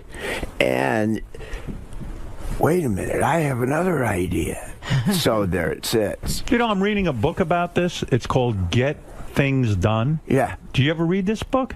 No. I've just started reading it. I just learned about it. Yeah, so I have great ideas lying all over the place. And what do you do? Do you speak into a little tape recorder? And how does the songwriting process go for Joe Walsh personally? Would you be fucking around with your guitar? You start to, pick at a few notes and go, that's cool? Or do you hear the song in your head first? You once told me years ago, you always have a song in your head. Yeah. Yeah. But how do you get it out physically? Because don't you go, oh, my God, this is good. I don't want to lose this. What do you do? What's the first thing you do?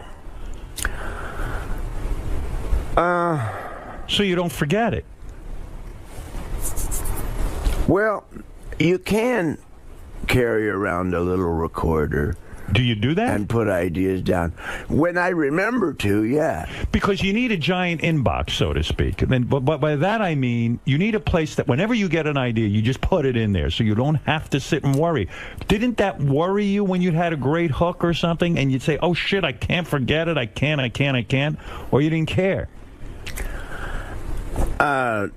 It depends.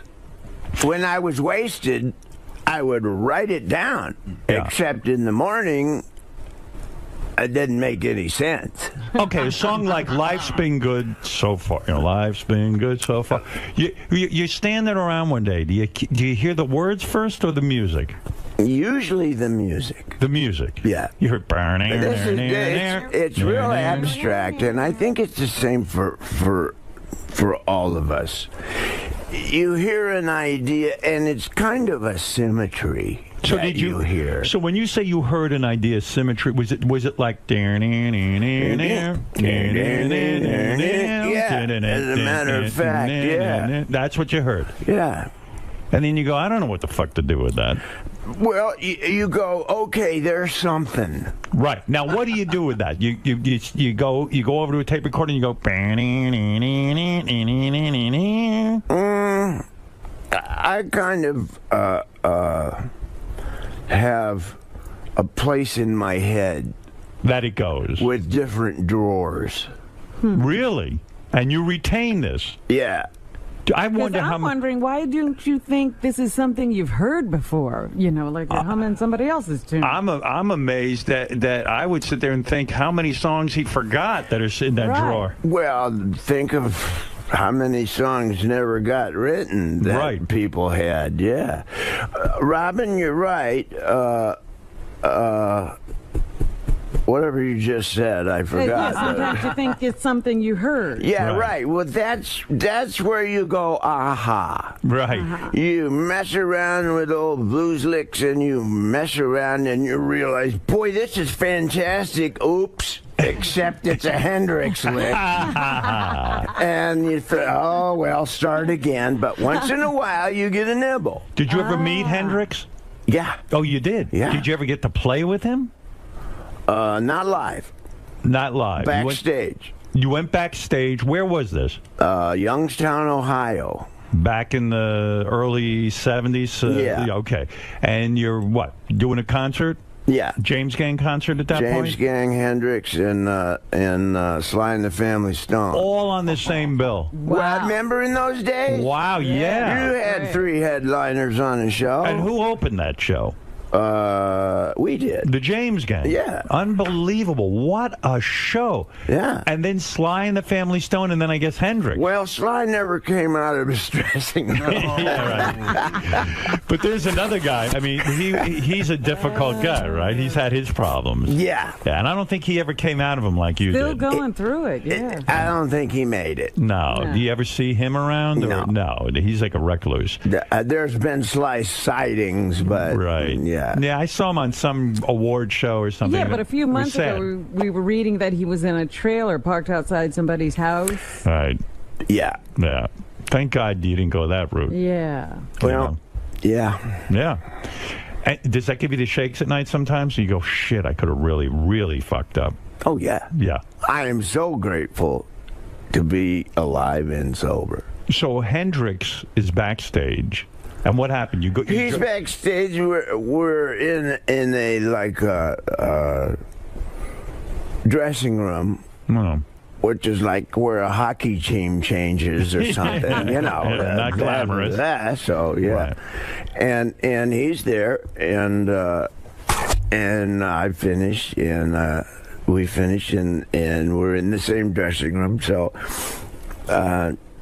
he's sitting playing his guitar, and I come in with mine. Right. And you have a jam session, so to speak. A little bit, yeah. I showed him my guitar, and he showed me his.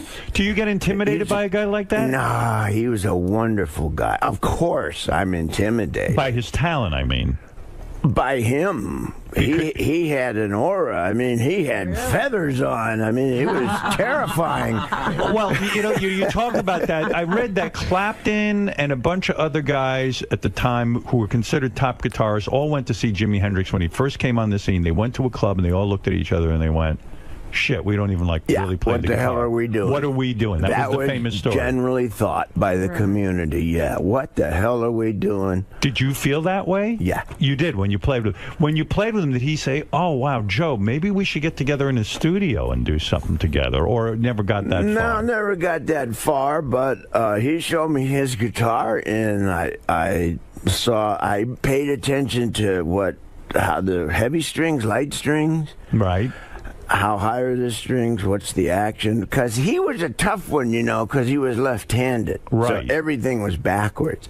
That's why he sounded like that. None of us right-handed guitar players could do what he was doing. Was he playing a lefty guitar? No. He was playing a right-handed guitar Upside with his down. upside down. Oh, wow. That's why he sounded like that. Are you and that's kidding? why we couldn't crack the code. Oh, my God. That's See? fascinating. Yeah. That's why we were all hitting ourselves in the head. But that's why you're a great guitar player, because you're a student. You sit there. Those are the guitar lessons you talk about. Yeah. Sitting with Jimi Hendrix, it's a master class. Yeah. Wow. Even if it's 3 or 4 minutes. Right. And I had a Les Paul, and he looked at that, and he was really, really nice, and just a good guy. Isn't it weird, too, because Hendrix is, of course, remembered for his music, but also for the excesses, like the drug taking, fucking chicks, getting plaster cast on his dick. It takes away from his legend in a way, you know? It really does. That's the way it was back then. That's all I can say. Yeah. You could get away with a lot of stuff back then that you can't now. Right. You probably noticed. Yeah, oh yeah. It's a whole different universe, isn't it? Yeah. And Joe, where do you think rock and roll is going? Speaking of back then and today, like there's not rock radio stations. Boy, Robin, that's a good one, Is rock dead? Yeah, I think so, pretty much. It's pretty dead because there's not a lot of rock and roll radio stations. And we were talking about this on the show the other day. We were talking about that it's almost like, I think Robin said it, that rock and roll is going to be like jazz in a way. It's going to be just this art form that existed and was big, and then some guys will still play it, but it's not going to have. It's dead, but it's not dead, but it's not number one. Country's number one. But I never thought I'd see the day that, rock and roll was such a part of my life. Howard, think of it. That's what Analog Man is all about. Right. The new album. The digital technology is nice, but along with it is this virtual world that we all go in more and more. Yeah. And it doesn't exist. It's in a computer. It's an illusion. And we sit in chairs. Our bodies sit in chairs for hours waiting for our minds to come back. Yeah. I like side B. Right. I like cart machines. It's different, man. It's different for us. Yeah. And the problem with the with the digital technology, right? It ate the record business. It did, yeah. It ate radio. So you're not on Twitter, are you? It ate intellectual property. Mm-hmm. Doesn't that drive you crazy as an artist that, a guy who's like you, like a musician who comes up now, they can't even sell a record because everything's out there for free.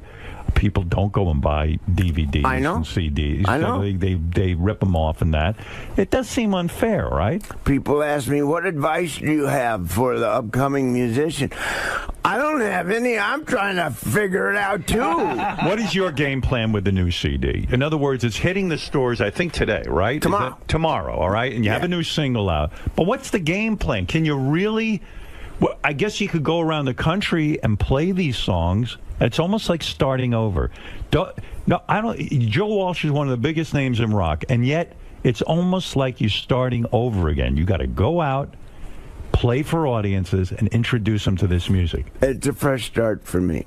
So what are you going to do? What's the game plan? Well, the deal with everything is, in lieu of record companies, the way to do it now is the social network. You have to get visible. Yes. If you can make people aware that you have a record out, they'll find it. Right. So your game plan is to use social media and sort of get there. Because like, look at some of the great artists.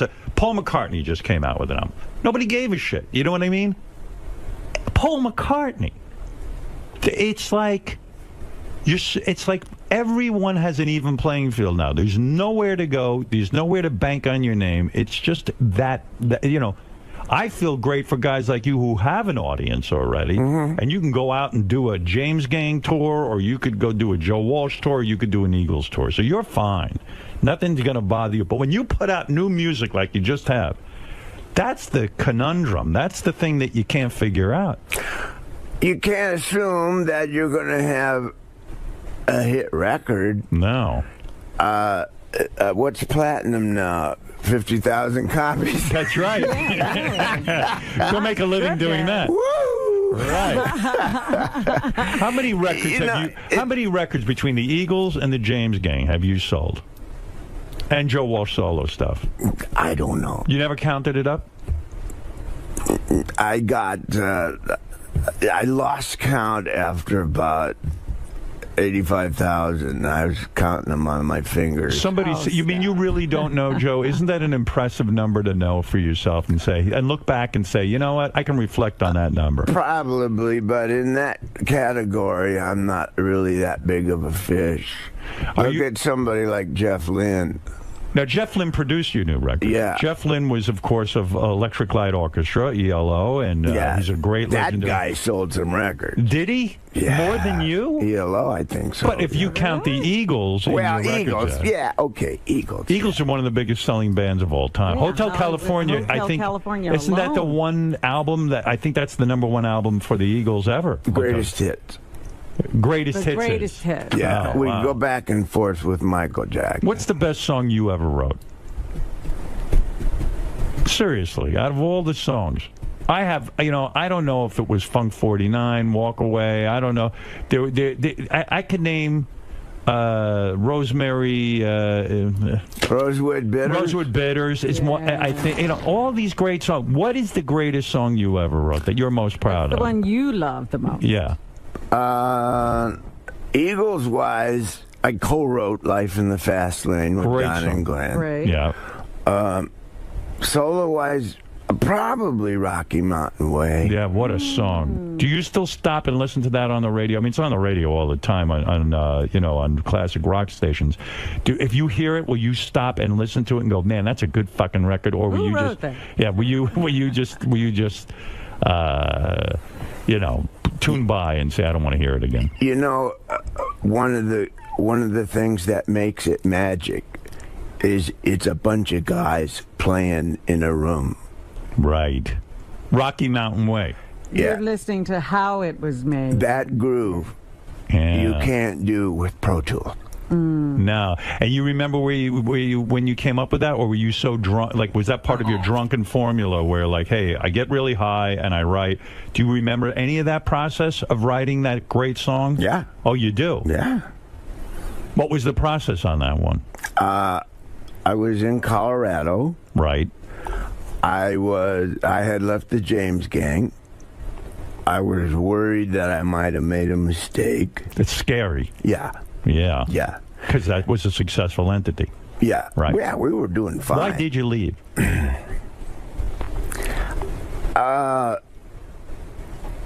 Three-piece band. I just got saturated with playing really loud and being like a kick-ass guitar guy. Right. Playing through Marshalls and stuff. Why, you thought on your own you could, tone it down? I was hearing all these songs, like, with a piano. And they didn't want that. The other two guys were against it. Kinda. And also your audience demanded you be a certain sound. So if you went to a piano, you were afraid the audience would reject. So you just said, fuck it, I'll leave the whole thing. Yeah. Did those guys want to kill you for breaking up something successful? No. Did you call to apologize to them when you got sober? I didn't have to really apologize. I apologized when I quit. I just said, guys, I can't do this. I'm a musician, too. Yeah. And I gotta go have a look at that. And so so you were scared, you were in Colorado. I'm in Colorado, okay. And I have an album done, which was the Barnstorm album, the first solo album I did. And I'm mowing the lawn. And you were mowing the lawn? I was mowing the lawn, yeah. Rock stars mow lawns? I didn't have any words for Rocky Mountain Way, but we had the track done. Right. And I'm just dead in the water about this song. What is it about? You mean you just hear music? There's no vocal. There's no tune, really, except that. If there were words, I hear where they go. But you don't have the actual words. I don't know what they are. So how do they come to you? Well, I'm on the lawn. I look up, and there's the front range of the Rocky Mountains with snow on them in the summer. Right. And it knocked me back because it was just beautiful. And I thought, well, I have committed. I'm in Colorado. It's too late to regret the James Gang. The Rocky Mountain way is better than the way I had because the music was better. And I got the word bam. And he's telling us this, tells us that, changes it every day. That's about the James Gang's manager. Right. We don't need the ladies crying because the story's sad. That's giving up the regret of leaving the James Gang. And I got all those words all at once, and I ran into the house to write the words down. And the lawnmower kept going over into the neighbor's yard and ate the garden. It was an expensive song to write, but... Oh, I got the chills when you tell me that. Yeah, that's incredible. I get the chills because that's such a fucking cool process. I wish I had that ability. Yeah, that is amazing. Do you have trouble with your neighbors? You had a problem where some neighbor was like stalking you or something, or you had to go to court with the guy, or there was something, he came over with oh, yeah, that guy. What happened there? He finds pieces of property and builds houses on them. Right. And they shouldn't really have houses on them. Right. But he has friends at City Hall. Oh.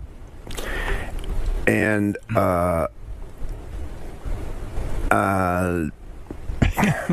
it's a complicated life. I was wishing he wasn't doing that. Right. So I didn't help him. I see. He got frustrated with you. And he got frustrated, yeah. I see. Yeah. It's complicated being Joe Walsh sometimes. But now it seems like it's a lot simpler. You get the wife, you're happy. Oh, it's so much simpler. Now, let me say that Joe Walsh's new solo album, Analog Man, is in stores tomorrow. Hey, I didn't finish the thought, though, with Stevie Nicks. Yeah. I mean, you two became this couple, and she says you are the love of her life. All those songs were about Joe? Yeah. She wrote one about me, yeah. What was the big one about you? Joe?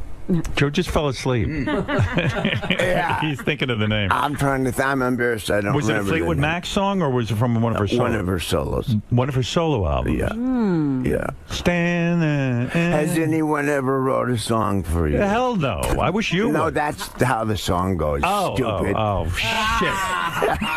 When are you going to write a song about me? Actually, I got a... That's a good idea. Yeah, I got an email from Leslie West. He claims he has an idea. He was thinking of me, wants to write a song about me. I'm very honored. That's flattering. I feel like a hot chick. Well, you better wait till you hear it first. Yeah. Give my best to Leslie. I will. You know, he lost his leg. Yeah. Yeah, and but he's doing well. Yeah. He has a great spirit about him. He's a great guy. And a great guitar player, yes? Yes, he is. Yes. Now, there's a guy that could probably be on Rolling Stone's list. Yes. Where the hell's he? Exactly. He's not on the list either? That's right. Well, anyway, the legendary Joe Walsh, who is doing so well, happily married now. Happily married. For Joe. And Ringo is your brother-in-law. My brother-in-law. Do you hang? guys get together? Yeah, we hang. You do. Do you sign autographs? Joe, do you sign autographs? Because Ringo has stopped signing everything. I signed his name for him. You do. That's why he got me. Ringo comes over the house, and it's like a family get-together. Yeah. That's kind of fun. I mean, that's an interesting thing. Yeah, he says, sign all these albums for me. I'm done. You get along with each other? Very well. You do. You know, he's so down to earth tall to for what those guys have been through. Right. And the really good positive energy. And in terms of a family, I got this huge family that came along with my wife, and it's a dynamic I'd never been around because they're really close. And learning to be part of is one of the things that has opened me up. Right. And made me feel, given me confidence, which is something I never had. That's why I drank.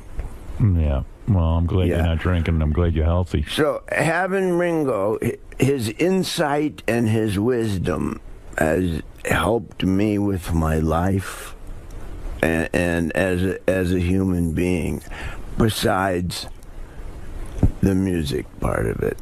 Yeah, he seems like a real good. I mean, I got to know Paul McCartney a little bit. What a amazing guy. Yeah. I mean, something else. Yeah. I always say, you talk about guys who strip it down, so to speak, who are analog men. I was talking the other day, I heard a song of his that I hadn't heard in years. It was from his first solo album after he left the Beatles. It was Turn It Up. What's the name of that song? Ooh You. Ooh You. And I love this song, Ooh You, but it's so fucking stripped down. And in fact, he's in a studio doing it, and he says, "Turn it up." He's talking to the engineer, and it became part of the song. Yeah, that's the shit I like. That's analog. That's analog. That's what we're talking about. Yeah. You and Ringo, you and Ringo ever swap sisters? Would that ever happen? Like you do him? Howard, I'm not going to stoop to that mentality. Let's go get our asses waxed. Right. Listen, this. Oh, and by the way, the single is "Lucky That Way." I'll play a little. Is that right? I want to hear. Yeah. Let me see. "Lucky That Way" sounds like your life now. Joe Walsh. The new solo album, Analog Men.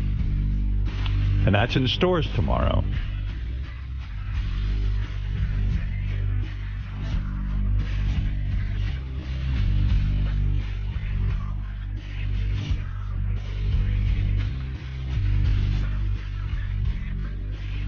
Why do you always do that? In a lot of your songs, when you're singing about yourself, you say, "I'm not that special." I'm like, But you may know me. Even like in Life's Been Good, you're like, "Yeah, my fans love me, but I'm not that great an artist." Why do you put yourself down in your own songs? Well, I could either explain it or you could listen to the song. Okay. It's in there. Okay. Oh, it's in there. All right. It feels good to be you. It does.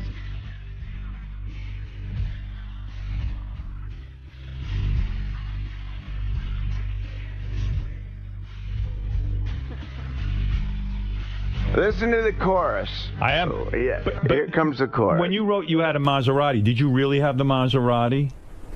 It would be logical. But do you really have the palm trees in the swimming pool now? Yeah. You do? Yeah. Here we go.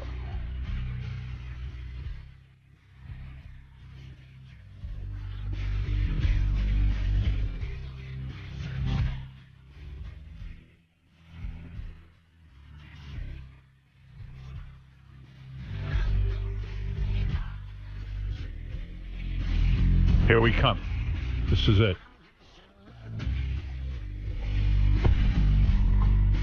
There you go. I'm just lucky that way. Yeah. What is it, Gary? How dare you interrupt my... What? He's handing me a piece of I'm paper. going to tell you what it is. Oh, here. Oh. That's the song that Stevie wrote for Joe. God, she must have loved you. What was the song? The song is called "Has Anyone Ever Written Anything for You," as Joe said. And I thought he was talking to me. Listen to this lyric. "You know I'd rather be alone than be without you, don't you know? She'd rather be alone than be without you." What the fuck did you do to this girl? You must He's just lucky that way.